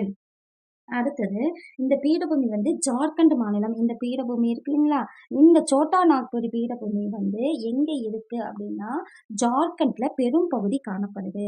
சோட்டா நாகபூரினா இரும்பு தாது நிலக்கரி காணப்படுது. நிலக்கரி நிலக்கரி இரும்பு தாது இது ஜார்க்கண்ட் பகுதியில பெரும்பகுதி காணப்படுது. அடுத்தது பாத்தீங்கன்னா இது வங்காளதேஷ், வெஸ்ட் பெங்கால், பீகார், சத்தீஸ்கர், ஒடிசா. வெஸ்ட் பெங்கால், பீகார், சத்தீஸ்கர், ஒடிசா. இது எல்லாமே சில பகுதியில் உள்ள அதிக பகுதி வந்து ஜார்க்கண்ட், மீதி பகுதி வெஸ்ட் பெங்கால், பீகார், சத்தீஸ்கர், ஒடிசால இது காணப்படுது. அடுத்தது இங்க வந்து இரும்பு தாது நிலக்கரி இங்க காணப்படுது. இதுதான் வந்து மத்திய உயர் நிலங்கள். அடுத்தது பாத்தீங்கன்னா நம்ம தீபகற்ப தக்கான பீடபூமி பார்க்கணும். நார்மலாவே இயற்கை அமைப்புள்ள பிரிவுகள்ல எது வந்து பெருசா இருக்குன்னு பாத்தீங்கன்னா தீபகற்ப பீடபூமி. அதுல தக்கான பீடபூமி பாத்தீங்கன்னா தக்கான பீடம் வந்து தீபகற்ப பீடபூமி அமைந்துள்ள மிக இயற்கை அமைப்பு. இது தோராயமா என்ன இருக்குன்னு பாத்தீங்கன்னா அப்ராக்சிமேட்டா முக்கோண வடிவம் தான் இருக்கும். அடுத்தது பாத்தீங்கன்னா வடமேற்கு திசையில விந்திய சாத்புரா மலைகள் இங்க காணப்படுது. அப்புறம் அதே வடக்கு சைடுல மகாதேவ் மைக்காலா குன்றுகள், அதே வடக்கு சைடுல மைக்காலா குன்றுகள். அடுத்தது வந்து பாத்தீங்கன்னா வடகிழக்கு சைட்ல வந்து ராஜ்மஹால் குன்றுகள் எல்லாம் காணப்படுது.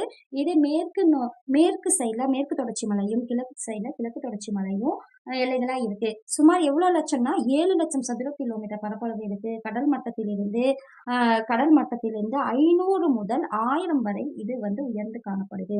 அடுத்தது மேற்கு தொடர்ச்சி மலைகள் வந்து இங்க காணப்படுது. இங்க பாருங்க, தீபகற்ப பீடபூமியில முக்கோண வடிவம் இருக்கு. 7 லட்சம் சதுர கிலோமீட்டர் இருக்கு. வடமேற்கு சைடு விந்திய சாத்புரா மலைகள், அது தொடர்ந்து மகாதேவ், வடக்கு சைடு மகாதேவ், அதுக்கப்புறம் மைக்கலா, வடகிழக்குல வந்து ராஜ்மஹால் குன்றுகள். இது இந்த பக்கம் வந்து மேற்கு சைடு மேற்கு தொடர்ச்சி மலை, இந்த பக்கம் கிழக்கு தொடர்ச்சி மலை. இது வந்து கடல் மட்டத்துல இருந்து 500ல இருந்து 1000 வரைக்கும் இருக்கு. அடுத்தது பாத்தீங்கன்னா பார்க்கலாம் மேற்கு தொடர்ச்சி மலைகள் அப்படின்னு நம்ம எடுத்துக்கிட்டோம்னா தீபகற்ப பீடபூமி மேற்கு விளிம்புல காணப்படுது. இப்ப மேற்கு தொடர்ச்சி மலைகள்னா மேற்குல வந்து மேற்கு தொடர்ச்சி மலை இருக்கு. இது வந்து தீபகற்ப பீடபூமியோட மேற்கு விளிம்பு பகுதியில காணப்படுது. மேற்கு கடற்கரைக்கு இது பாத்தீங்கன்னா மேற்கு கடற்கரைக்கு இணையா காணப்படுறது தான் இந்த மேற்கு தொடர்ச்சி மலைகள். இம்மலையில வடபகுதி வந்து சயாத்ரின்னு சொல்லுவாங்க. மலையில வடபகுதி சயாத்ரி. அடுத்தது பாத்தீங்கன்னா இது உயரமான வடக்குல இருந்து தெற்கு நோக்கி வர வர அதிகரிக்குது. உயரமான மலை மேற்குல இருந்து தெற்கு நோக்கி வர வர இந்த வடக்குல இருந்து தெற்கு நோக்கி வர வர அதிகமா காணப்படுது. இங்க பாத்தீங்கன்னா வடக்கு டு தெற்கு வரை உயரம் அதிகமா வடக்கு டு தெற்கு வரை உயரம் அதிகமா காணப்படுது. இங்க ஆனைமலை, ஏலக்காய் மலை, பழனி மலை இருக்கு. ஆனைமலையில் தான் ஆனைமுடி சிகரம் பார்த்தோம். ஆனைமலை, ஏலக்காய் மலை, பழனி மலை சந்திக்கும் இடம் தான் ஆனைமுடி சிகரம். ஆனைமலை, ஏலக்காய் மலை, பழனி மலை மூலம் சந்திக்கும் இடம் ஆனைமுடி சிகரம். இதுதான் இங்க நம்ம பார்த்திருக்கோம். மலைவாழிடமான கொடைக்கானல் அப்படின்னு பார்த்தோம்னா பழனி மலையில இருக்கு. இதை வந்து நான் எழுதல. கொடைக்கானல் அதாவது மலைவாழிடம் வந்து கொடைக்கானல் இருக்கு இல்லைங்களா, பாருங்க எங்க இருக்குன்னா பழனி மலை. இப்ப இந்த சைடு மேற்கு தொடர்ச்சி மலை பார்த்துக்கோமா, இன்னொரு தட்டி பார்த்துக்கலாம். மேற்கு தொடர்ச்சி மலை மேற்கு சைடுல இருக்கு. இது தீபகற்ப பூமி மேற்கு விளிம்புல காணப்படுது. இது வந்து கடலுக்கு இணையா, மேற்கு கடற்கரைக்கு இணையா இது வந்து மேற்கு தொடர்ச்சி மலை காணப்படுது. வடக்கு பகுதி வந்து சயாத்ரின்னு சொல்றாங்க. இது வடக்கு டு தெற்கு வரை உயர்ந்து காணப்படுது. கொடைக்கானல் வந்து எங்க இருக்குன்னா பழனி மலையில இருக்கு. அந்த உயர்ந்து காணப்படும் வந்து ஆனைமலை, ஏலக்காய் மலை, பழனி மலை அப்படின்னு பார்த்தோம். இது 3 சந்திக்கிறது ஆனைமுடி சிகரம் கொடைக்கானல் பழனி மலையில இருக்கு. இதுதான் பாத்தீங்கன்னா மேற்கு தொடர்ச்சி மலை. அதே கிழக்கு தொடர்ச்சி மலை அப்படின்னு நம்ம எடுத்துக்கிட்டோம்னா தென்மேற்கு பகுதியில வடகிழக்கு நோக்கி இது வந்து தென்மேற்கு பகுதி டு வடகிழக்கு நோக்கி, தென்மேற்கு பகுதியிலிருந்து வடகிழக்கு நோக்கி விளிம்பில் பகுதியில அமைஞ்சிருக்கு. அடுத்தது பாத்தீங்கன்னா இம்மலைத்தொடர் வந்து பூர்வாத்ரி என்று அழைக்கப்படுகிறது. இந்த மலைத்தொடர் வந்து பூர்வாத்ரின்னு அழைக்கிறாங்க. கிழக்கு தொடர்ச்சி மலைகளும் மேற்கு தொடர்ச்சி மலைகளும் பாத்தீங்கன்னா கிழக்கு தொடர்ச்சி மலையும் மேற்கு தொடர்ச்சி மலையும் சந்திக்கிற இடம் வந்து நீலகிரி, கர்நாடகா மற்றும் தமிழ்நாடு பார்டர்ல இருக்கு. இங்கதான் வந்து சந்திக்குது. அடுத்தது பாத்தீங்கன்னா மகாநதி. இது வந்து கிழக்கு தொடர்ச்சி மலை வந்து இது தொடர்ச்சி அற்ற மலை. இது வந்து தொடர்ச்சியா இருக்காது. அப்புறமேட்டு பிளவுபட்ட குன்றுகள் வழியா என்னென்ன போகுதுன்னா மகாநதி, கோதாவரி, கிருஷ்ணா, பெண்ணாறு, காவிரி இதெல்லாம் வந்து பாயுது. இதெல்லாம் தான் பார்த்தீங்கன்னா கிழக்கு தொடர்ச்சி மலைகள்.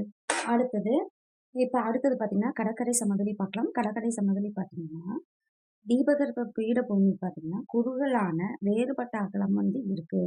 தீபகற்ப பீடபூமி குறுகலான வேறுபட்ட அகலத்தை உடைய எப்படி இருக்கு? வடக்கு தெற்காக அமைஞ்சிருக்கு.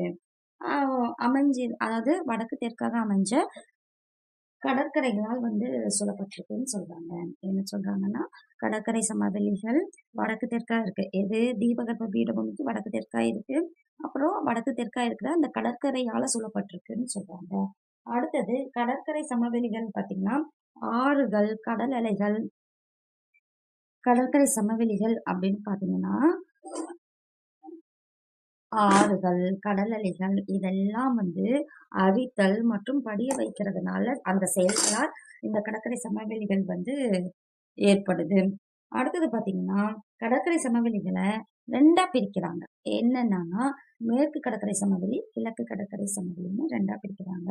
இப்ப கடற்கரை சமவெளி மேற்கு கடற்கரை சமவெளி அப்படிங்கும்போது மேற்கு தொடர்ச்சி மலைக்கும் அதாவது மேற்கு கடற்கரை சமவெளினா மேற்கு தொடர்ச்சி மலை இருக்கு இல்லைங்களா? மேற்கு தொடர்ச்சி மலைக்கும் அரபிக்கடலுக்கும் இந்த பக்கம் அரபிக்கடல் இது 2க்குமே இடைப்பட்டு காணப்படுது. வடக்கு சைட்ல ரான் ஆஃப் கட்ச்.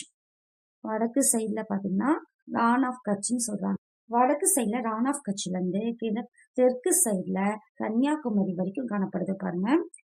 வடக்கு சைட்ல மேற்கு தொடர்ச்சி மலைக்கும் அரபிக்கடலுக்கும் இடைப்பட்டு காணப்படுறது தான் இந்த மேற்கு கடற்கரை. வடக்கு சைடு ரான் ஆஃப் கட்சும் தெற்கு சைடு கன்னியாகுமரியும். இதோட அகலம் பார்த்தீங்கன்னா 10ல இருந்து 80 கிலோமீட்டர் வரைக்கும் அகலம் காணப்படுது. இந்த சமவெளியில மணற்கற்கரை, கடற்கரை மணற்குன்றுகள், களிமுகங்கள், காயங்கள், அப்புறம் எஞ்சி குன்றுகள், சாதாரண மணல் மேடுகள் இது எல்லாமே நிலத்தோற்றமா காணப்படுது. மேற்கு கடற்கரையோட வடக்கு சைடு மேற்கு கடற்கரை இருக்கு இல்லைங்களா? இதோட வடக்கு சைடு கொங்கண கடற்கரை சொல்றாங்க. அடுத்தது மத்திய பகுதி கனரா கடற்கரை. தெற்கு சைடு மலபார் கடற்கரை. ஃபர்ஸ்ட் வடக்கு பகுதி கொங்கண கடற்கரை, மத்திய பகுதி கனரா கடற்கரை, தெற்கு பகுதி மலபார் கடற்கரை காணப்படுது. அடுத்தது பாத்தீங்கன்னா இந்த கடற்கரை பகுதியில என்னென்ன ஆழமில்லா இந்த கடற்கரை பகுதியில ஆழமில்லாத பல காயங்கள், உப்பங்கழிகள், மணல் குன்றுகள் இங்க காணப்படுவது. அதே மாதிரி வேப்பநாடு ஏரியும் இருக்கு. அது ஒரு காயல் ஏரி அப்படின்னு சொல்றாங்க. வேப்பநாடு ஏரி பகுதியில ஒரு முக்கியமான ஒரு ஏரி. அது காயல் ஏரி. இதுதான் மேற்கு தொடர்ச்சி மலையில காணப்படுற விஷயங்கள். அடுத்தது கிழக்கு தொடர்ச்சி மலை. கிழக்கு தொடர்ச்சி மலை பாருங்க. இதுதான் கிழக்கு தொடர்ச்சி மலை. அடுத்தது பாத்தீங்கன்னா கிழக்கு தொடர்ச்சி மலை. கிழக்கு தொடர்ச்சி மலை பாத்தீங்கன்னா அதாவது கிழக்கு கடற்கரை சமவெளி பாக்குறோம். கிழக்கு கடற்கரை சமவெளி பாத்தீங்கன்னா கிழக்கு தொடர்ச்சி மலைக்கும் வங்காள விரிகுடா இந்த பக்கம் இருக்கிறது வங்காள விரிகுடா அதுக்கும் இடைப்பட்டு காணப்படுறதான் கிழக்கு கடற்கரை சமவெளி. இது வெஸ்ட் பெங்கால், ஒடிசா, ஆந்திரா, தமிழ்நாடுன்னு நீண்டு காணப்படுவது. அதே கிழக்கு நோக்கி பாயும் ஆறுகளால் படிய வைக்கப்பட்ட புதிய மண்டல் மண் படிவுகள்லாம் இங்க காணப்படுது. அடுத்தது பாருங்க மகாநதி, கிருஷ்ணா, காவேரின்னு இருக்கு. அப்ப மகாநதிக்கும் கிருஷ்ணாக்கும் நடுவுல வட சர்க்கார். அடுத்தது வட சர்க்கார் இருக்கு. அடுத்தது கிருஷ்ணாவுக்கும் காவேரிக்கும் நடுவே சோழமண்டல கடற்கரை. பாருங்க இங்க மகாநதி இருக்கு. மகாநதி கீழே கோதாவரி, அடுத்தது கிருஷ்ணா. மகாநதிக்கும் கோதாவரிக்கும் இடைப்பட்ட பகுதி வட சர்க்கார். அதே கிருஷ்ணாவுக்கும் காவேரிக்கும் நடுவுல இருக்கிறது சோழமண்டல கடற்கரை. அடுத்தது பாத்தீங்கன்னா மகாநதி டெல்டா இருக்கு இல்லைங்களா? மகாநதி டெல்டாவிற்கு தென்மேற்குல அமைந்துள்ள இருக்க மகாநதி டெல்டா இருக்கு. இங்க தென்மேற்கு அமைஞ்சிருக்க ஒரு ஏரி இருக்கு. அதுக்கு பேரு சிலிக்கா ஏரி. மகாநதி டெல்டால தென்மேற்கு சைடு ஒரு சிலிக்கா ஏரி இருக்கு. இந்தியாவின் மிகப்பெரிய காயல் ஏரி எதுன்னா இந்த சிலிக்கா ஏரி தான். அடுத்தது பாருங்க நம்ம ஆல்ரெடி பார்த்திருக்கோம். நம்ம பார்த்தது மகாநதிக்கும் கிருஷ்ணாவுக்கும் இடைப்பட்ட வட சர்க்கார் பார்த்தோம். இப்ப கோதாவரிக்கும் கிருஷ்ணாவுக்கும் இடைப்பட்ட பகுதி அப்படின்னு நம்ம பார்க்கும்போது கோதாவரிக்கும் கிருஷ்ணா ஆற்றுக்குடைய ஒரு ஏரி இருக்கு. அது கொல்லேரி ஏரி. அது என்னது? கொல்லேரி ஏரி. அங்க கோதாவரிக்கும் கிருஷ்ணாவுக்கும் இடையே காணப்படுவது இங்க ஒரு கொள்ளேறு ஏரி நான் எழுதியிருக்கேன். ஆனா கோதாவரிக்கும் கிருஷ்ணாவுக்கும் இடையில கொள்ளேரி ஏரி வந்து இருக்கு. தமிழ்நாடு ஆந்திர பிரதேசம் இருக்கு இல்லைங்களா? அப்ப தமிழ்நாடு ஆந்திர பிரதேசம் நான் இங்க மார்க் பண்ணியிருக்கேன். தமிழ்நாடு ஆந்திர பிரதேசத்துல பழவேற்காடு பழவேற்காடு ஏரி இருக்கு. அதுதான் புலிக்காட்டு ஏரி. இவையெல்லாம் வந்து கிழக்கு கடற்கரை சாலையில அமைந்துள்ள முக்கிய ஏரிகள்னு இருக்காங்க. அப்ப மகாநதிக்கும் கிருஷ்ணாவுக்கும் இடையே வட சர்க்கார், கோதாவரிக்கும் கிருஷ்ணாவுக்கும் இடையே கொள்ளேரி ஏரி, ஆம், கொள்ளேரி ஏரி. அடுத்தது கிருஷ்ணாவுக்கும் காவேரிக்கும் இடையே வந்து சோழமண்டல கடற்கரை இதெல்லாம் பார்த்துருக்கோம். தமிழ்நாடு ஆந்திரால வந்து கொள்ளேரி ஏரி இங்க காணப்படுது. சாரி, தமிழ்நாடு ஆந்திரால வந்து பழவேற்காடு ஏரி, அது வந்து புலிக்காட் ஏரின்னு சொல்றாங்க. அடுத்தது இது எப்படி காணப்படுதுன்னா நீண்டு காணப்படுது வெஸ்ட் பெங்கால், ஒடிசா, ஆந்திரா, தமிழ்நாடுல நீண்டு காணப்படுவது கிழக்கு தொடர்ச்சி மலைக்கும் வங்காள விரிகுடாவுக்கும் இடைப்பட்ட பகுதி இதுதான். அடுத்தது மகாநதியில வந்து தென்மேற்கு சைடு ஒரு சிலிக்கா ஏரி இருக்கு. அதுதான் காயல் ஏரி. இதுதான் கிழக்கு கடற்கரை சமவெளி. அடுத்த டாபிக் பாத்தீங்கன்னா தீவுகள். தீவுகள் அப்படிங்கும்போது இங்க இந்தியா இருக்குன்னா இந்த பக்கம் அந்தமான் நிக்கோபார் இருக்கும். இங்க வந்து லட்சத்தீவுகள் இருக்கு. ஃபர்ஸ்ட் அந்தமான் தீவுகள் பத்தி நம்ம பார்த்தரலாம். அந்தமான் தீவுகள் அப்படி அதாவது 2 தீவுகள் பார்க்குறோம். அதுல அந்தமான் தீவுகள் அப்படின்னு எடுக்கும்போது இது வந்து 572 தீவு கூட்டங்கள் வந்து இங்க காணப்படுது. எங்க அப்படின்னா அந்தமான் நிக்கோபார்ல தீவுகள் வந்து எங்க இருக்குன்னா வங்காள விரிகுடா இந்த சைடு வந்து வங்காள விரிகுடா இருக்கு. அந்த தீவுகள் வந்து அந்தமான் நிக்கோபார். அந்தமான் பாருங்க தெளிவா சொல்றேன். அந்தமான் நிக்கோபார் தீவும் இங்க லட்சத்தீவும் இருக்கு. இப்ப அந்தமான் நிக்கோபார் தீவுல 572 தீவு கூட்டங்கள் இருக்கு. அதே மாதிரி இதுல வந்து லட்சத்தீவுகள்ல வந்து 27 தீவு கூட்டங்கள் இருக்கு. அடுத்தது லட்சத்தீவுகள் வந்து அரபிக் கடல்ல இருக்கு. அந்தமான் தீவுகள் வந்து வங்காள விரிகுடால இருக்கு. அந்தமான் நிக்கோபார் தீவு வந்து பாத்தீங்கன்னா அந்தமான் நிக்கோபார் தீவு இருக்கியா இது புவி உள் இயக்க விசைகளால் மற்றும் எரிமலையால் உருவானுச்சு. இது எப்படி வந்து உருவானது அப்படின்னு பார்க்கும்போது புவி உள் இயக்க விசைகள் மற்றும் எரிமலைகளால் வந்து இது உருவாகி இருக்கு. அடுத்தது பாத்தீங்கன்னா இந்தியாவுல ஒரே செயல்படும் எரிமலை இந்தியாவுல ஒரே ஒரு பாருங்க ஒரு நிமிஷம். இந்தியாவுல ஒரே ஒரு செயல்படும் எரிமலை எங்க இருக்கு அப்படின்னா அந்தமான் நிக்கோபார் தீவு கூட்டத்துல தான் இருக்கு. அதுல ஒரு பாரந்தீவுல காணப்படுது. அப்ப அது ஒரு பாத்தீங்கன்னா அந்தமான் நிக்கோபார் தீவு கூட்டத்துல உள்ள பாரந்தீவுல தான் ஒரே ஒரு செயல்படும் எரிமலை இருக்கு. பாருங்க அடுத்தது இந்த தீவு கூட்டத்துல கடலடி மலைத்தொடர்ல பாருங்க ஒரு நிமிஷம். அந்தமான் நிக்கோபார் பாத்தீங்கன்னா கடலடி மலைத்தொடரோட மேல் பகுதி கடல் நிறைய இருக்கு. அதுல மேல் பகுதி தான் இந்த அந்தமான் நிக்கோபார். அடுத்தது பாருங்க இந்த பூமத்தி ரேகை இருக்கு இல்லைங்களா? பூமத்தி ரேகைக்கு பக்கத்தால இது காணப்படுது. பூமத்தி ரேகைக்கு பக்கத்தால இருக்கிறதுனால அதிக ஈரப்பதமும் அதிக வெப்பமும் இருக்கு. எதனால அதிகமா இருக்கு? அப்ப அதிக ஈரப்பதமும் அதிக வெப்பமும் இருக்கிறதுனால அடர்ந்த காடுகள் இங்க இது காணப்படுது. தீவு கூட்டங்கள் பரப்பளவு பாத்தீங்கன்னா இதோட பரப்பளவு பாத்தீங்கன்னா 8249 கிலோமீட்டர் இது பரப்பளவு காணப்படுது. 8249 கிலோமீட்டர் காணப்படுது. இந்த தீவு கூட்டங்களை 2 பிரிவா பிரிக்கிறாங்க. இந்த தீவு கூட்டத்தை 2 பிரிவா பிரிக்கிறாங்க. என்னன்னா வட பகுதி தீவு வந்து அந்தமான்னும் தென் பகுதி வந்து நிக்கோபார்னு பிரிக்கிறாங்க. அதே மாதிரி தீவு கூட்டங்களை நாட்டோட அமைவிடத்தின் இந்த தீவு கூட்டங்கள் பாத்தீங்கன்னா நாட்டின் அமைவிட முக்கியத்துவத்தை வாய்ந்ததா இது காணப்படுது. அடுத்தது பாருங்க அந்தமான் நிக்கோபார் இதோட தலைநகரம் அப்படின்னு பாத்தீங்கன்னா இருங்க இதே பாருங்க இது வந்து இதோட தலைநகரம் போர்ட் பிளேயர். இப்ப அந்தமான் நிக்கோபார் தீவு வந்து 10 டிகிரி கால்வாய் வந்து பிரிக்குது. அடுத்தது நிக்கோபார் இருக்குங்களா இது தென்பகுதி தான் தென்கோடி தான் இந்திரா முனைன்னு சொல்றாங்க. நிக்கோபாரோட தென்கோடி முனை எது அப்படின்னா இந்திரா முனை. பாருங்க நிக்கோபார் எங்க இருக்கு அது தென்கோடி முனை இந்திரா முனைன்னு சொல்றாங்க. அடுத்தது பாத்தீங்கன்னா லட்சத்தீவு பார்க்கலாம். இந்த லட்சத்தீவு அப்படின்னு பாத்தீங்கன்னா இது வந்து மேற்கு பகுதியில காணப்படுது. இது வந்து முருங்கை பாறைகளால் இது வந்து பாருங்க முருகை பாறைகளால் ஆனது. முருகை பாறைகளால் இங்க ஆயிருக்கு. இது எத்தனை கிலோமீட்டர்ஸ் பரப்பளவு அப்படின்னு பாத்தீங்கன்னா இங்க 27 தீவு கூட்டங்கள் இருக்கு.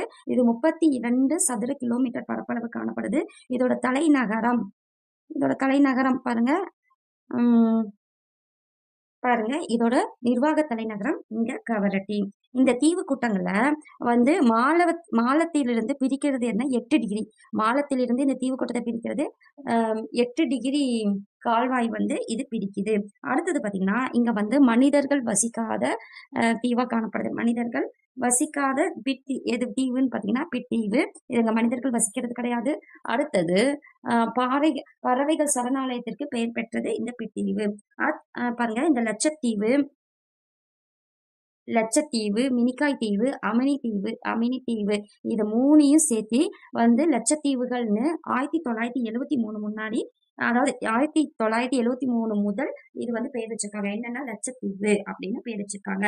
இந்தியால நார்மலா பாத்தீங்கன்னா இந்தியாவுல இருபெரும் தீவு கூட்டங்களை தவிர்த்து வந்து நிறைய தீவு கூட்டங்கள் இருக்கு. இது வந்து சிறிய தீவுகள் மேற்கு கடற்கரையில, அது அடுத்தது கிழக்கு கடற்கரையில, இங்க மேல பார்த்தோம்னா கங்கை டெல்டாவுல மன்னார் வளைகுடா பகுதியில நல்லா காணப்படுது. இவற்றுல பல தீவுகள் வந்து மனிதர்கள் வசிக்காத தீவுகளா கூட இருக்கு. இத்தீவுகள் பக்கத்தால இந்த தீவுகளை வந்து யார் நிர்வகிக்கிறாங்கன்னா பக்கத்தால ஸ்டேட்ஸ் இருக்கு இல்லைங்களா, அதெல்லாம் நிர்வகிக்கிறாங்க. இதுதான் தீவுகள் டாபிக் முடிஞ்சது. இந்தியாவின் வடிகால் அமைப்பு அப்படின்னு பாத்தீங்கன்னா முதன்மை ஆறுகளும் துணை ஆறுகளும் இணைந்து பாயும் பரப்பளவை வந்து என்னன்னு சொல்றாங்கன்னா வடிகால் கொப்பரைன்னு சொல்றாங்க. வடிகால் அமைப்பை பத்தி நம்ம பார்க்க போறோம். என்னன்னா முதன்மை ஆறுகளும் துணை ஆறுகளும் இணைந்து பாயிற பரப்பளவு தான் வடிகால் கொப்பரை. இப்ப இந்த முதன்மையார்களும் துணையார்களும் ஒருங்கிணைந்து அந்த மேற்பரப்பு நீரை வந்து என்ன ஆகும் அப்படின்னா எல்லாம் ஜாயிண்ட் ஆகி மேற்பரப்பு இருக்குல்லையே, அது ஓடி போய் கடல், ஏரி, நீர்நிலைகளை வந்து சேர்க்கிற செயல் வந்து இருக்கு. அடுத்தது பாத்தீங்கன்னா வடிகால் கொப்பரை இருக்குங்களா. வடிகால்னா என்னன்னா அந்த வடிகால் அமைப்பானது ஒரு பிரதேசத்துல உள்ள நிலவியல் அமைப்பை பொறுத்துதான் அமையும். அந்த ஒரு இடத்துல இருக்கிற நிலவியல், அதாவது நிலம் சம்பந்தப்பட்ட அமைப்பை பொறுத்துதான் இந்த வடிகால் வந்து இருக்குன்னு சொல்றாங்க. அடுத்து பாருங்க, இந்தியாவின் அமைவிட அடிப்படையில, அதாவது இந்த அமைப்புல வந்து எப்படி இருக்கு அப்படிங்கிற அடிப்படையில வடிகால் அமைப்பை ரெண்டா பிரிக்கிறாங்க. என்னென்னு பாத்தீங்கன்னா இமயமலையில் தோன்றும் ஆறுகள், தீபகற்ப இந்திய ஆறுகள்னு ரெண்டா பிரிக்கிறாங்க. இமயமலையில் தோன்றும் ஆறுகள் அப்படின்னு பாத்தீங்கன்னா சிந்து, கங்கை, பிரம்மபுத்திரா. இதே தீபகற்ப இந்திய ஆறுகள்னா நர்மதை, தபதி, மகாநதி, கோதாவரி, கிருஷ்ணா, காவேரி. இப்ப பாத்தீங்கன்னா இமயமலையில் தோன்றும் ஆறுகள் பாத்தீங்கன்னா வட இந்தியா இமயமலையில உற்பத்தி ஆகி இமயமலை ஆறுகள் உற்பத்தி ஆகிற இடம் தான் வந்து இமயமலை தோன்றும் ஆறுகள் இருக்கு. இந்த இமயமலை ஆறுகள் வந்து வற்றாத நதிகள்னு சொல்லுவாங்க. அப்ப வடிகால் அமைப்பு இந்த பேஜ்ல பாத்தீங்கன்னா வடிகால் அமைப்பு அப்படின்னு பாத்தீங்கன்னா முதன்மை ஆறுகளும் துணை ஆறுகளும் வந்து எங்க இணைஞ்சி அந்த பரப்பளவு பேரை வடிகால் கொப்பரைன்னு சொல்றாங்க. வடிகால வந்து அந்த நிலத்துல அமைப்பை வச்சு நம்ம வந்து வடிகால் அமைக்கிறாங்க. அடுத்தது அந்த அமைப்பு அடிப்படையில வச்சு 2 பிரிவு பிரிக்கிறாங்க. இமயமலையில் தோன்றும் ஆறுகள், தீபகற்ப இந்தியாவில் ஆறுகள் அப்படின்ட்டு பிரிக்கிறாங்க. இதுதான் பாத்தீங்கன்னா இந்தியாவின் வடிகால் அமைப்பு. நாம இதுல ஒவ்வொரு டாபிக்கா நம்ம பார்க்கலாம். இப்ப அது பாத்தீங்கன்னா ஃபர்ஸ்ட் இமயமலையில் தோன்றும் ஆறுகள்ல நம்ம சிந்து நதி தொகுப்பு வச்சு பார்க்கலாம். இது பாத்தீங்கன்னா இமயமலை தோன்றும் ஆறுகள் வந்து வட இந்தியாவில பாயுது. வட இந்தியாவில பாயுது. அந்த வடக்கு சைடுல பாத்தீங்கன்னா இது இந்தியானா இந்த வடக்கு சைடு வந்து இமயமலை இருக்கும். அந்த இமயமலையில இருந்து ஆறுகள் வந்து உற்பத்தி ஆகிறதுனால இது இமயமலை ஆறுகள்னு சொல்லுவாங்க. ஓகேங்களா. இதுல ஃபர்ஸ்ட் சிந்து நதி. அப்ப சிந்து நதி நம்ம பார்க்கலாம். சிந்து நதி பாத்தீங்கன்னா எத்தனை கிலோமீட்டர் நீளம் அப்படின்னா 2850 கிலோமீட்டர் நீளம் இருக்கு. சிந்து நதியோட நீளம் வந்து 2850 கிலோமீட்டர் நீளம் இருக்கு. அடுத்தது பாத்தீங்கன்னா இந்த பகுதியில இப்ப நீளம் வந்து இங்க வருதுன்னு வச்சுக்கோங்களேன். மொத்தம் 2850 கிலோமீட்டர். எதுக்கு நான் திரும்ப திரும்ப சொல்றேன்னா உங்க மனசுல பதிவுங்கிறதுக்காக சொல்றேன். அப்புறம் இந்தியாவுக்குள்ள நுழையும் போது இந்தியாவுல நீளம் பாத்தீங்கன்னா 709, இங்க 2850, இங்க 709 கிலோமீட்டர் நீளம் இருக்கு. இப்ப உலகில மிக நீளமான நதிகள்ல ஒன்றா திகழ்வது இந்த சிந்து நதி தான். இந்த கேள்வியா கேட்கலாம். உலகில இந்த பகுதியில பாத்தீங்கன்னா உலகின் நதிகளில் ஒன்றாக திகழ்கிறது. உலகுல உள்ள நீளமான நதிகள்ல ஒன்று அப்படின்னு பார்த்தாச்சு. ஏன்னா மொத்த நீளம் 2850, அது இந்தியாவில 709. அடுத்தது பாத்தீங்கன்னா இது வந்து எங்க உற்பத்தி ஆகுது அப்படின்னா இங்க கைலாஸ் மலைத்தொடர் அப்படின்னு பாத்தீங்கன்னா இது எங்க இருக்குன்னா திபெத் பகுதி. இது என்ன பகுதி? திபெத் பகுதி. இந்த திபெத் பகுதியில நம்ம திபெத்தியன் இமயமலை அப்படின்னு பார்த்தோம் இல்லைங்களா. இந்த டிரான்ஸ் இமயமலை வந்து திபெத்தியன் இமயமலையில அதிகமா காணப்படுது அப்படிங்கிற மாதிரி நம்ம பார்த்தோம். இப்ப இது எங்கன்னா சிந்துவெளி வந்து திபெத் பகுதியில வடக்கு சரிவுல திபெத்துல வந்து பகுதியில இருக்கிற இந்த கைலாஸ் மலைத்தொடர் இருக்கு இல்லைங்களா, இதோட வடக்கு சரிவுல என்ன இருக்குன்னா, என்ன ஏரி இருக்குன்னா, மானசரோவர் ஏரி இருக்கு. அது பக்கத்துல உற்பத்தி ஆகுது. திபெத்ல கைலாஸ் மலைத்தொடர் இருக்கு. அந்த வடக்கு பகுதியில மானசரோவர் ஏரி இருக்கு. அதுல வந்து 5150 மீட்டர் உயரத்துல இது வந்து உற்பத்தி ஆகுது. அடுத்தது பாத்தீங்கன்னா, இந்த நதி பாயும் மொத்த பரப்பு அப்படின்னு பாத்தீங்கன்னா 3,21,289 சதுர கிலோமீட்டர். இது பாத்தீங்கன்னா பரப்பளவு. இது மொத்த பரப்பளவு பாத்தீங்கன்னா மொத்த வடிகால் அமைப்போட பரப்பளவு 11,65,500 சதுர கிலோமீட்டர். அதுல இந்தியாவுல மட்டும் பாத்தீங்கன்னா 3,21,289. இப்ப 11 பாத்தீங்கன்னா இப்படி எப்படி நம்ம சொல்லலாம், இங்க 11 இங்க 55 நடுவுல 6. இந்த மொத்த இதுல இது 3, 2, 1 மாத்தி வருது. அப்ப 3,21,289 சதுர கிலோமீட்டர் இந்தியாவுல இருக்கு. இது பாத்தீங்கன்னா லடாக் மற்றும் ஜாஸ்கர், இங்க லடாக் ஜாஸ்கர் இங்க இருக்கு. அந்த ஜாஸ்கர் மலைத்தொடர் வழியா பாயுது. இப்ப உற்பத்தி ஆகுறது திபெத்ல கைலாஸ் மலைத்தொடர்ல வடக்கு சரிவில் மானசரோவர் இருக்கு, உற்பத்தி ஆகுது. மொத்த மீட்டர் எவ்வளவு உயரத்துலன்னா 5150 மீட்டர் உயரத்துல வந்து உற்பத்தி ஆகுது. இது அப்படியே போகிற வழி பாத்தீங்கன்னா லடாக் ஜாஸ்கர் அப்படிங்கிற வழியில வந்து போய் லடாக் ஜாஸ்கர் வழியில மலைத்தொடர்ல போய் குறுகிய மலை இருக்குல உருவாக்கி இங்க வந்து அப்படியே அடுத்தது பாத்தீங்கன்னா ஜம்மு அண்ட் காஷ்மீர் வழியா வந்து பாய்ந்து பாருங்க, ஜம்மு அண்ட் காஷ்மீர் வழியா பாய்ந்து பின்னாடி இப்ப தென் சைடு அப்படியே வளைஞ்சி தென்புறமாக பாகிஸ்தான்ல சில்லார் அப்படிங்கிற பாகிஸ்தான்ல வந்து என்ன இருக்கு, சில்லார் பகுதி இருக்கு. அதுல நுழைந்த பின்னாடி அரபிக்கடல்ல வந்து, அதாவது இப்ப இங்க வந்து சில்லார் பகுதி வந்து பாகிஸ்தான் இருக்கு. இந்த பாகிஸ்தான்ல சில்லார் பகுதி இருக்கு. அது மூலியமா வந்து இந்த அரபிக்கடல்ல கலக்குது. இப்ப இங்க இருக்கிற மாதிரி நம்ம வச்சுக்கோங்க, சில்லார் பகுதியில நுழைந்து அரபிக்கடல்ல கலக்குது. நீங்க இப்படி ஞாபகம் வச்சுக்கிட்டீங்கன்னா உங்களுக்கு ஈஸியா இருக்கும். திரும்பவும் நான் ஒரு தாட்டி சொல்லுவேன்.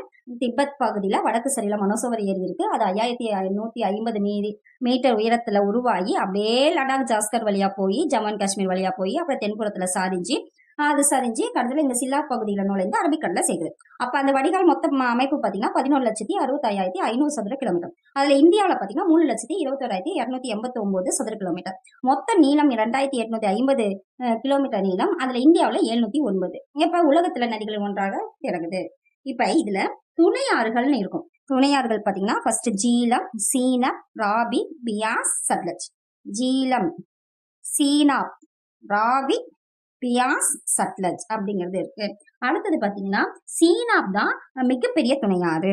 எது வந்து மிகப்பெரிய துணையாறு? சீனா தான் பெருசா இருக்கும். அப்ப சீனா தான் மிகப்பெரிய துணையாறு நம்ம வச்சுக்கலாம். அப்புறம் சீனா, ஜீலம், அப்ப ஜீலம், அப்புறம் ராபி, பியாஸ், சட்லஜ். ரவியும் பியாஸ் ஃப்ரெண்ட்ஸ் எல்லாம் பாத்தீங்கன்னா சட்டுன்னு கோப்பிடுவாங்க. ரவியும் ஃப்ரெண்ட்ஸும் சட்டுன்னு கோப்பிடுவாங்க சிந்து நதிக்கு போகும்போது அப்படின்னு நம்ம வச்சுக்கலாம். அடுத்தது பாருங்க, நம்ம வந்து கங்கை நதி தொகுப்புக்கு போலாம். நான் திரும்ப திரும்ப சொல்றதுக்கு காரணம், நீங்க திரும்ப திரும்ப இந்த வீடியோ நீங்க கேட்க உங்க மனசுல தானா பதியும். அதுதான். அடுத்தது பாத்தீங்கன்னா கங்கை நதி தொகுப்பு. கங்கை நதி தொகுப்பு பாத்தீங்கன்னா இங்க மொத்தம் 8,61,404 சதுர கிலோமீட்டர். 8,61,404 சதுர கிலோமீட்டர் பரப்பளவு இருக்கு. கங்கை நதிங்கிறது இந்தியாவுல மட்டும்தான் இருக்கு. அப்ப இந்தியாவுல அப்படிங்கும்போது அங்கேயே பெரிய வடிகால் அமைப்பு கொண்டது அப்படின்னு பாத்தீங்கன்னா கங்கை நதி தான். அதுல பாத்தீங்கன்னா டோட்டலா 11 லட்சத்தி வரும். ஆனா இந்தியாவுல டோட்டலா 11 லட்சத்து வருது. இந்தியாவிலனா 3 லட்சம் தான் வருது. இங்க இந்தியாவிலேயே பாத்தீங்கன்னா 8,61,404 சதுர கிலோமீட்டருக்குனால இந்தியாவில் மிகப்பெரிய வடிகால் அமைப்பு இந்த கங்கை நதி தொகுப்பு தான். இப்ப இது எங்க உருவாகுது அப்படின்னு பாத்தீங்கன்னா, இப்ப பல நகரங்கள் ஆற்றங்கரையோருக்கும் அடுத்த மக்கள் இங்க பாத்தீங்கன்னா பல நகரங்கள் வந்து இதுல பாருங்க, ஒரு நிமிஷம். இது வந்து பல நகரங்கள் ஆற்றங்கரையோரத்தும் மக்கள் அடர்த்தி அதிகமாகவும் இங்க காணப்படுது. அடுத்தது கங்கை ஆறு வந்து எங்க உற்பத்தி ஆகுது அப்படின்னு பாத்தீங்கன்னா, இந்த இடத்துல உத்தரகாண்ட் அப்படிங்கிற மாநிலத்துல உத்தரகாசிங்கிற மாவட்டத்துல உற்பத்தி ஆகுது. உத்தரகாசி மாவட்டத்துல 7,010 மீட்டர்ல, அங்க 5,150 மீட்டர்ல உருவானுச்சுன்னு பார்த்தோம் சிந்து. ஆனா கங்கை பாத்தீங்கன்னா 7,010 மீட்டர்ல உருவாகுது. உருவாகி அடுத்தது பாத்தீங்கன்னா இங்க பாத்தீங்கன்னா அப்புறம் உத்தரகாசி மாவட்டம் 7010 மீட்டர்ல கங்கோத்ரி பனியாற்றிலிருந்து என்ன பேரு பாகிருதி, கங்கோத்ரி பாகிருதி அப்படி ரிதின்னு வரும் அப்படின்னு நாங்க வச்சோங்க. கங்கோத்ரி பனியாற்றில இருந்து பாகிருதி பெயருடன் வந்து இங்க உற்பத்தி ஆகுது. இந்தியாவுல சும்மா நீளம், இந்தியாவோட இத நீளம் பாத்தீங்கன்னா இது வந்து வடிகால் அமைப்பு வந்து 8,66,414. ஆனா இந்த நீளம் பாத்தீங்கன்னா எவ்வளவு வருது அப்படின்னு பாத்தீங்கன்னா பாருங்க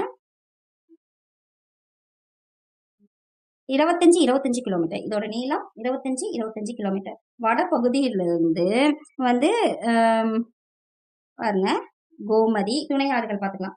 கோமதி, காக்ரா, இப்படி இதுலயே வரிசையா பாத்துக்கோங்க. கோமதி, கோசி. கோமதி வந்து கோச்சிட்டு போகுது. கோமதி இங்க பாருங்க, கோமதி கோச்சிட்டு போகுது. கண்டா பார்த்தோன்னு கோச்சிட்டு போறான். கோமதி, கோசி, கண்டா, காக்ரா. எதை பார்த்தோன்னு கோச்சிட்டு போறா? காக்ராவை பார்த்தோன்னா கோச்சிட்டு போறா. அப்புறம் இது கீழே பாத்தீங்கன்னா இது வட சைடு. கங்கை இங்க இருக்குது அப்படின்னா இது வட சைடு வந்து கோமதி கோச்சிக்கிட்டு போறா. பார்த்தோன்னா கண்டாக்கு வந்து காக்ரா. அதே தென் சைடு பாத்தீங்கன்னா யமுனை. இதுதான் கங்கை ஆற்றின் மிகப்பெரிய துணையாறு அப்படின்னு பாத்தீங்கன்னா இந்த யமுனை தான். கங்கை ஆற்றின் மிகப்பெரிய துணையாறு யமுனை. இப்ப யமுனை அடுத்தது பாத்தீங்கன்னா சோன், சாம்பல் போன்ற துணையாறு தான். யமுனை, சோன், சாம்பல். யமுனை ஆற்றிலே அந்த சாங் கேட்டாவே அப்பா எவ்வளவு ரிலாக்ஸா இருக்கு அப்படிங்கிற ஒரு சாங் வரும். யமுனை, சோன், சாம்பல். நம்ம இறந்த பின்ன கூட அந்த சாம்பல் கூட அந்த சாங்ல இருக்கும் அப்படின்னு அந்த சாம்பல் சாங். அப்ப யமுனை, சோன், சாம்பல் அப்படிங்கிறது தென் பகுதியில காணப்படுது. வடபகுதியில வந்து கோமதி, கோசி, கண்டா, காக்கரா அப்படிங்கிறது காணப்படுது. அடுத்தது பாத்தீங்கன்னா வங்காள தேசம் இப்படி அப்படியே வருமா? அப்ப இந்த வங்காள தேசத்துல இங்க பாருங்க, இந்த வங்காள தேசத்துல வந்து கங்கைய வந்து பத்மான்னு சொல்றாங்க. இங்க பாகிருதிங்க பெயருடன் வருவது உற்பத்தி ஆகுது. இங்க பத்மான்னு பேர்ல வந்து வங்காள தேசத்துல பேர் சொல்றாங்க. அடுத்தது பாத்தீங்கன்னா கங்கையும் பிரம்மபுத்திரா ஆறுகளும் சேர்ந்து கங்கையும் பிரம்மபுத்திரா ஆறுகளும் இணைந்து உலகின் மிகப்பெரிய டெல்டாவை உருவாக்கி பின்னாடி வங்காள விரிகுடால கலக்குது. இதுதான் வந்து கங்கையாறு. இது ஒன் செகண்ட் ஃபாஸ்டா சொல்லிடுவேன். கங்கையாறு உத்தரகாண்ட்ல உத்தரகாசிங்கிறதுல கங்கோத்ரி பனியாற்றிலே உற்பத்தி ஆகுது. என்னன்னு பேர்னா பாகிரதிங்கிற பேரோட உற்பத்தி ஆகுது.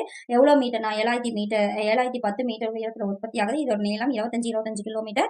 கங்கை நதி தொகுப்பு தான் இந்தியாவின் மிகப்பெரிய வடிகால் அமைப்பா இருக்கு. எத்தனை லட்சம்னா 6,61,404 சதுர கிலோமீட்டர்ல இருக்கு. இதோட துணையாறுகள் பாத்தீங்கன்னா வடக்கு பகுதியில கோமதி, கோசி, கண்டா, காக்ரா. இது தென் பகுதியில வந்து சோன், சாம்பல், யமுனை அப்படிங்கிறாங்க. யமுனை மட்டும்தான் கங்கை ஆற்றின் ஆற்றுங்களிடையே வந்து மிகப்பெரிய துணையாரா இருக்கு. இதே வந்து இதுல வந்து சமவெளிகள், பல நகரங்கள், ஆற்றுங்களிடையே எல்லாமே ஆற்றங்கரை அடியோரம் எல்லாமே வந்து இங்க காணப்படுது. மக்கள் அடர்த்தி இங்க அதிகமா காணப்படுது. அப்புறம் வங்காள தேசத்துல இந்த பேர் வந்து பத்மான்னு சொல்றாங்க.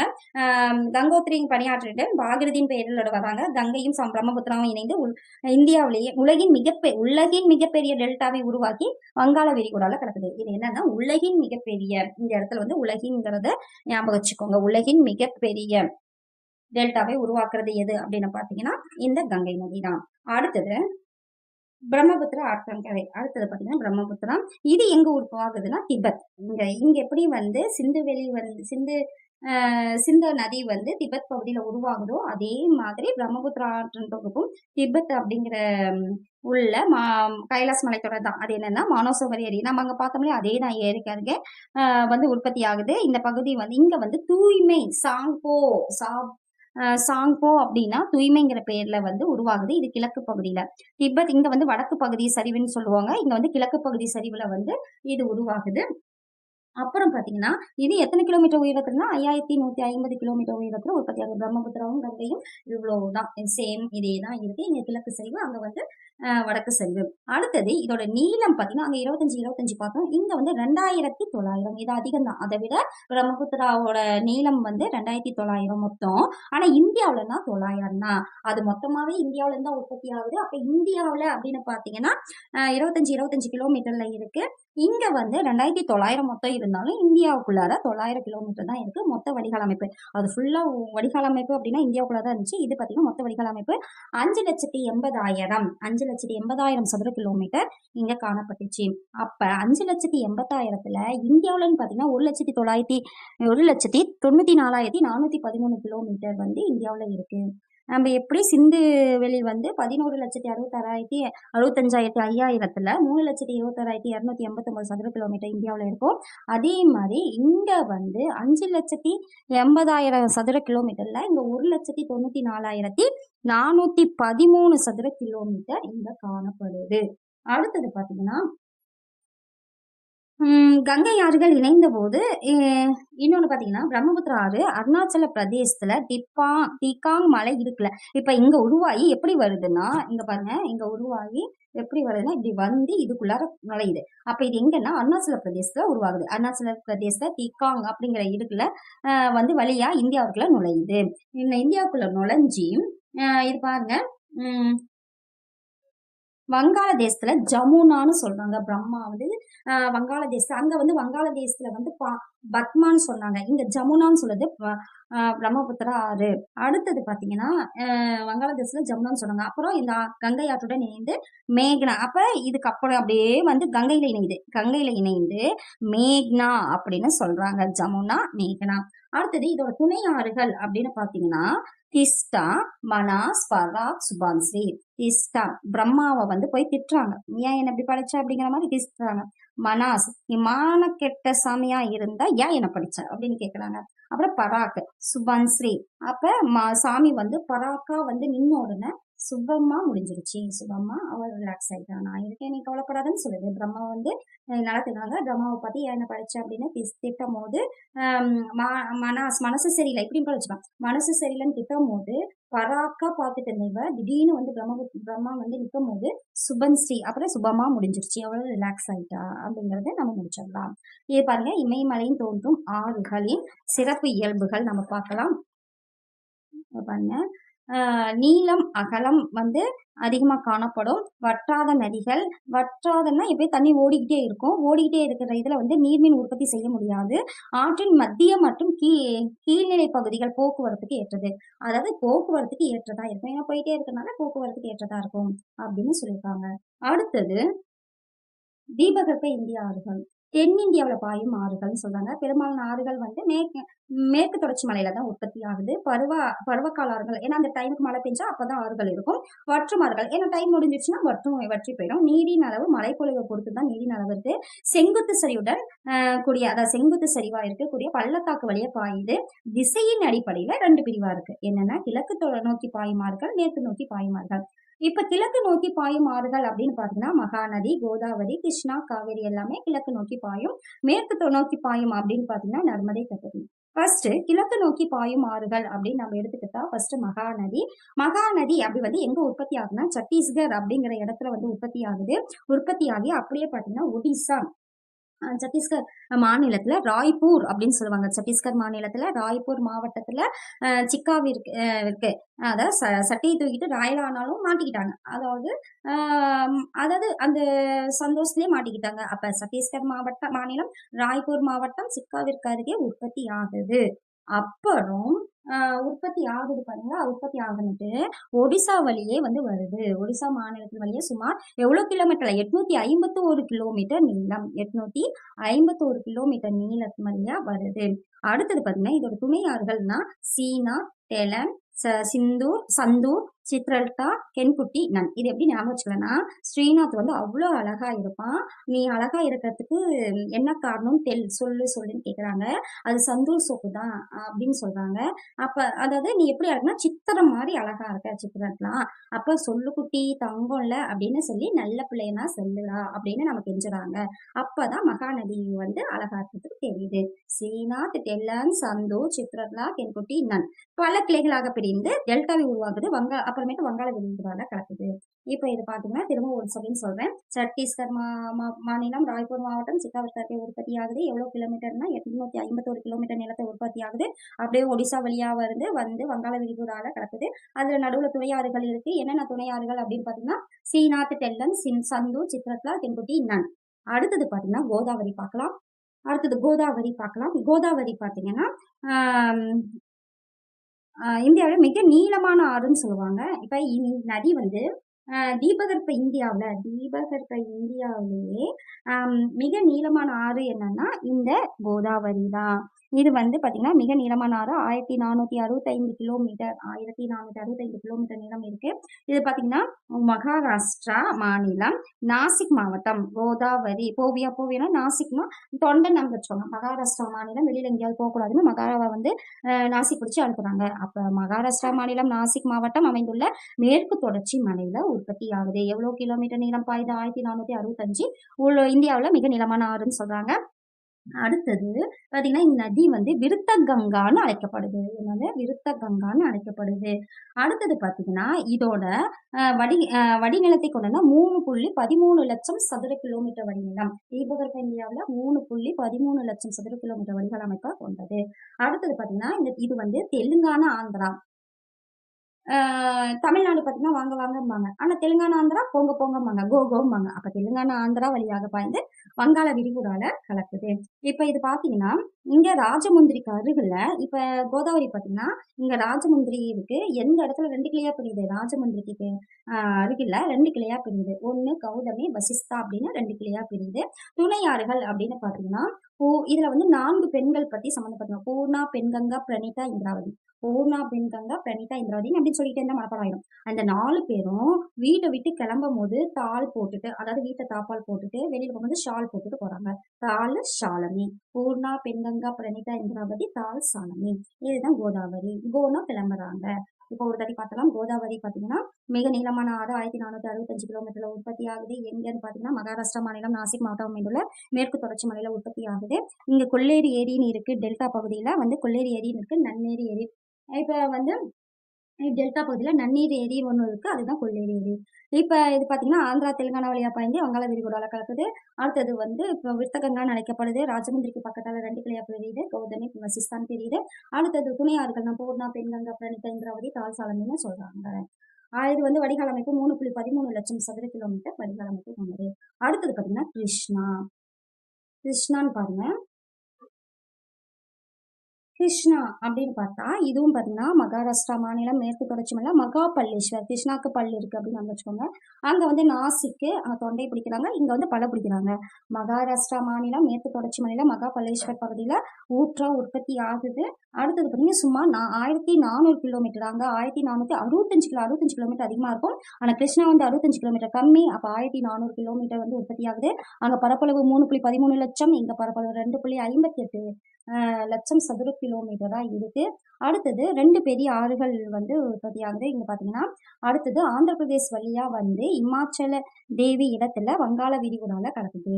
இதுதான். இது சிம்பிளா தான் இருக்கு. கிருஷ்ணா அப்படின்னா மகாராஷ்டிரா மாநிலம் மேற்கு தொடர்ச்சி மலையில மகாபல்லேஸ்வர் பகுதியில ஊற்றா உற்பத்தியாகி நீளம் 1400 கிலோமீட்டர், பரப்பளவு 2.58 லட்சம் சதுர கிலோமீட்டர். 2 பெரிய ஆறுகள் வந்து இங்க பாத்தீங்கன்னா 2 பெரிய ஆறுகள் என்னென்னு பாத்தீங்கன்னா ஆந்திர பிரதேசம் வழியா வந்து பாய்ந்து இமாச்சல இடத்தில் வங்காள விரிகுடாவில் கிடைக்குது. அதாவது 2வது பெரிய ஆறு. இது வந்து ஃபர்ஸ்ட் வந்து பெரிய ஆறு கோதாவரி, 2வது பெரிய ஆறு கிருஷ்ணா. அடுத்தது துணை ஆறுகள்னு பாத்தீங்கன்னா எப்படி ஞாபகம் வச்சுக்கலாம்னா கிருஷ்ணா வந்து கிருஷ்ணா அப்படின்னா மகாபாரதம் வரும். அப்போ மகாபாரதம்னா பீமா வந்துருவாங்க, துங்கபத்ரா. தூங்குற ஒரு ஆள் இருப்பாங்க இல்லையா, அவங்க நம்ம பீமா, துங்கபத்ரா. அவங்க பேர்ல வந்து முசி முசி அவர் தூங்கிட்டே இருக்கனால உடம்பெல்லாம் முடி வந்துடுது, முசி முசின்னு முடி வந்துடுது. அப்ப வந்து கொய்னா. அப்ப உடம்புல தூங்கிட்டே இருக்கனால தொப்பை போட்டுருது. தொப்பை போட்டனால பெடவாறு பெண்கள் மாதிரி கன்சீவா இருக்க மாதிரி அவரு வந்து வயிறு ஃபுல்லா பெருசாயிருது. கொய் கொயின்னு சர்க்கஸ் விடுற மாதிரி பெருசாயிருது. அப்ப கொய்னா, பீமா, முசி, துங்கபத்ரா, பெடவாறு அப்படின்னு ஞாபகம் வச்சுக்கலாம். உங்களுக்கு எது ஷார்ட்கட் ஞாபகம் இருக்கோ நீங்க அதை பண்ணிக்கலாம். காவேரி அப்படின்னு பாத்தீங்கன்னா காவேரியில கர்நாடக மாநிலத்துல குடகு மலையில தலைக்காவிரியில உற்பத்தி ஆகுது. இது 805. அங்க பாத்தீங்கன்னா மகாநதி வந்து 851. இது பாத்தீங்கன்னா 805 கிலோமீட்டர்ல இதோட நீளம். கர்நாடக மாநிலம் குடகு மலை தலைக்காவிரியில உற்பத்தி ஆகுது. இதோட நீளம் 805 கிலோமீட்டர். இது பாத்தீங்கன்னா கர்நாடக மாநிலத்துல 2ஆ பிரியுது. ஒண்ணு சிவசமுத்திரம், அப்புறம் ஸ்ரீரங்கப்பட்டினம் 2ஆ பிரியுது. இந்த ஆற்று தீவுகளை உருவாக்குது பிரிஞ்சு. அடுத்தது பாத்தீங்கன்னா தென்னிந்தியாவின் கங்கை என்று அழைக்கப்படுவது இந்த காவிரி. அப்புறம் பாத்தீங்கன்னா இந்த ஆற்றிடை தீவுகளை உருவாக்கி பின்னாடி தமிழ்நாட்டுல நுழைந்து அப்புறம் தொடர்ச்சியான குறுகலான மலை இடுக்குಗಳ வழியா போய் அப்ப நமக்கு வந்து கொடைக்கானல் வழியா வருது. சார் கொடைக்கானல்ல ஒகனக்கல் நீர்வீழ்ச்சியாக பாய்ந்து பின்பு வந்து திருச்சிராப்பள்ளிக்கு முன்பு வந்து ஸ்ரீரங்கம் தீவுக்கு அருக ஒகேனக்கலுக்கு பின் நீர்வீழ்ச்சியா வந்து அப்புறம் வந்து திருச்சிராப்பள்ளிக்கு முன்பே வந்து ஸ்ரீரங்கம் தீவு வருது. அந்த அதுவே 2 பிரிவா பிரியுது. கொள்ளிடம், காவிரின்னு 2 பிரிவா பிரிஞ்சு இறுதியில பூம்புகார் வழியே வங்காளக்கடல்ல கலக்குது. இதுதான் காவிரி. திரும்பவும் சொல்றேன் பாருங்க. இது பார்த்தீங்கன்னா கர்நாடக மாநிலம் குடகு மாநில தலைக்கவரியில் உற்பத்தியாவது. நீளம் 805 சதுர கிலோமீட்டர். இதில் வந்து கர்நாடக பகுதி சிவசமுத்திரம், ஸ்ரீரங்கப்பட்டினம் 2ஆ பிரியுது. இங்கே வந்து ஒரு தீவு கூட்டத்தை உருவாக்குது. அப்புறமேட்டு பின்னாடி வந்து தமிழ்நாட்டில் நுழைந்து தொடர்ச்சியான குறுகலான மலையிடுக்குகள் வழியாக உள்ளார போகுது. எங்கே உள்ளார போகுதுன்னா ஒகேனக்கல் வழியாக நீர்வீழ்ச்சியாக போகுது. அப்புறம் திருச்சிராப்பள்ளிக்கு முன்னாடி வந்து ஸ்ரீரங்கம் தீவுக்கு பக்கத்தால் 2 பிரிவாக பிரியுது. கொள்ளிடம், காவேரின்னு இறுதியில் பூம்புகார் இடத்துல அவங்க கடலில் கலக்குது. இதுதான் காவேரி. அடுத்தது மேற்கு நோக்கி பாயும் ஆறுகள் பார்க்கலாம். அடுத்தது பாருங்க, மேற்கு நோக்கி பாயும் ஆறுகள் இருக்கு. நர்மதை, தபதி. நர்மதை அப்படின்னு நீங்க பார்க்கும்போது நர்மதை அப்படின்னு பார்த்தீங்கன்னா நர்மதையும் தபதியும் ஒரே இடத்துல தான் உருவாகுது. பார்த்தீங்கன்னா இப்போ நர்மதை பார்க்கலாம். மத்திய பிரதேசில் அமர்கண்டாக் பீடபூமியில 1057 மீட்டர் உயரத்துல உற்பத்தி ஆகுது. இதோட நீளம் 1312 கிலோமீட்டர் நீளம். இதே வந்து சதுர கிலோமீட்டர் பரப்பு இங்க பாருங்க 987 குறைச்சிட்டு பார்த்தா 96. 96 படத்துல 987 வருது. அப்போ சதுர கிலோமீட்டர் பரப்பளவு. இது வந்து அப்புறம் 27 கிலோமீட்டர் பாய்ந்து நீளம் கலிமுகத்தை வந்து உருவாகி வங்காள விரிகுடா, அதாவது காம்பே வளைகுடா வழியில வந்து அரபிக்கடல்ல செய்யுது. இதுதான் மேற்கு நோக்கி பாயும் ஆறுகள்ல ஃபர்ஸ்ட் பெருசா இருக்கிறது இதுதான். நம்ம என்ன பார்த்தோம், திரும்பவும் துணை ஆறுகள் பார்த்தீங்கன்னா பர்னா, நர்ரு, பர்ரு. நர்ரு, பர்ரு. இவங்க என்ன பண்றாங்கன்னா சலூன் கடைக்கு போறாங்க. எப்படி போறாங்கன்னா ரன் பண்ணி போறாங்க. அப்போ ஒரு கார் வருது. அது வந்து என்ன ஆகுது, வந்து பஞ்சர் ஆயிடுது. அதனால அதை தூக்கி போட்டுட்டு தவா தவா ஸ்கோலர் அப்புறம் கோலாகலமா தவாவை பிடிச்சிட்டு போயிடுறாங்க. தவா டாட்டா சொல்லிட்டு போயிடுறாங்க. கோலர் அப்புறம் கோலார் ஆனதுனால டாட்டா சொல்லிட்டு போயிடுறாங்க அப்படின்னு நம்ம வச்சுக்கலாம். பர்னா, ஹெலூன், ஹெரன், பஞ்ச, தூதி, சர்க்கா, தவா, கோலர். இதுதான் நர்மதை. அடுத்தது பார்த்தீங்கன்னா வந்து தபதி அப்படின்னு பார்த்தீங்கன்னா அதே மத்திய பிரதேச வந்து பெட்ரோல் மாவட்டம். கடல் மட்டத்திலிருந்து 752, இதை கொஞ்சம் பார்த்துக்கோங்க, 752 மீட்டர் உயரத்துல முல்டாய் இடத்துல உற்பத்தி ஆகுது. பின்னாடி வந்து அரபிக்கடல்ல கலக்குது. இதோட நீளம் 724 கிலோமீட்டர். 724 கிலோமீட்டர். பரப்பளவு பார்த்தீங்கன்னா அங்க வந்து 9, 8, 7, 96 பார்த்தோமா. இங்க வந்து 65, 145 சதுர கிலோமீட்டர்ல இருக்கு. இப்ப நர்மதை, தபதி, மாகி பார்த்தீங்கன்னா கிழக்கு டு மேற்கு நோக்கி பாயுது. அடுத்தது துணை ஆறுகள் அப்படின்னு நம்ம எடுத்துக்கிட்டா பாருங்க ஒரு நிமிஷம். தபதியோட துணை ஆறுகள்னா வாகி, அதாவது ராகி கோதுமைன்னு சொல்லுவாங்க. அப்ப ராகி, கோமை, வாகி, கோமை, அருணாவை வந்து வாகி கோமை வாங்கிட்டு வா. அநேகமா நான் வந்து நேரா வந்துடுவேன், நீ வந்து போய் வாங்கிட்டு வா. புரே நம்ம வந்து புரே போரி வந்து 5 போடலாம் அப்படின்னு சொல்றாங்க. வாகி, கோமை, அருணாவதி, அநேர், நீர், புறா, பஞ்சரா, பூரி. இதெல்லாம் தான் வந்து மேற்கு நோக்கி பாயும் ஆறுகள். இதோட பார்த்தீங்கன்னா 10th ஜியாகிரபியில் ஃபர்ஸ்ட் லெசன் முடிச்சாச்சு. கண்டிப்பாக உங்களுக்கு பயனுள்ளதாக நினைக்கும்னு நினைக்கிறேன். நீங்கள் வந்து தொடர்ந்து வீடியோலாம் பாருங்கள். இந்த மாதிரி லெசன்ஸ் தொடர்ச்சியாக வரும். நன்றி.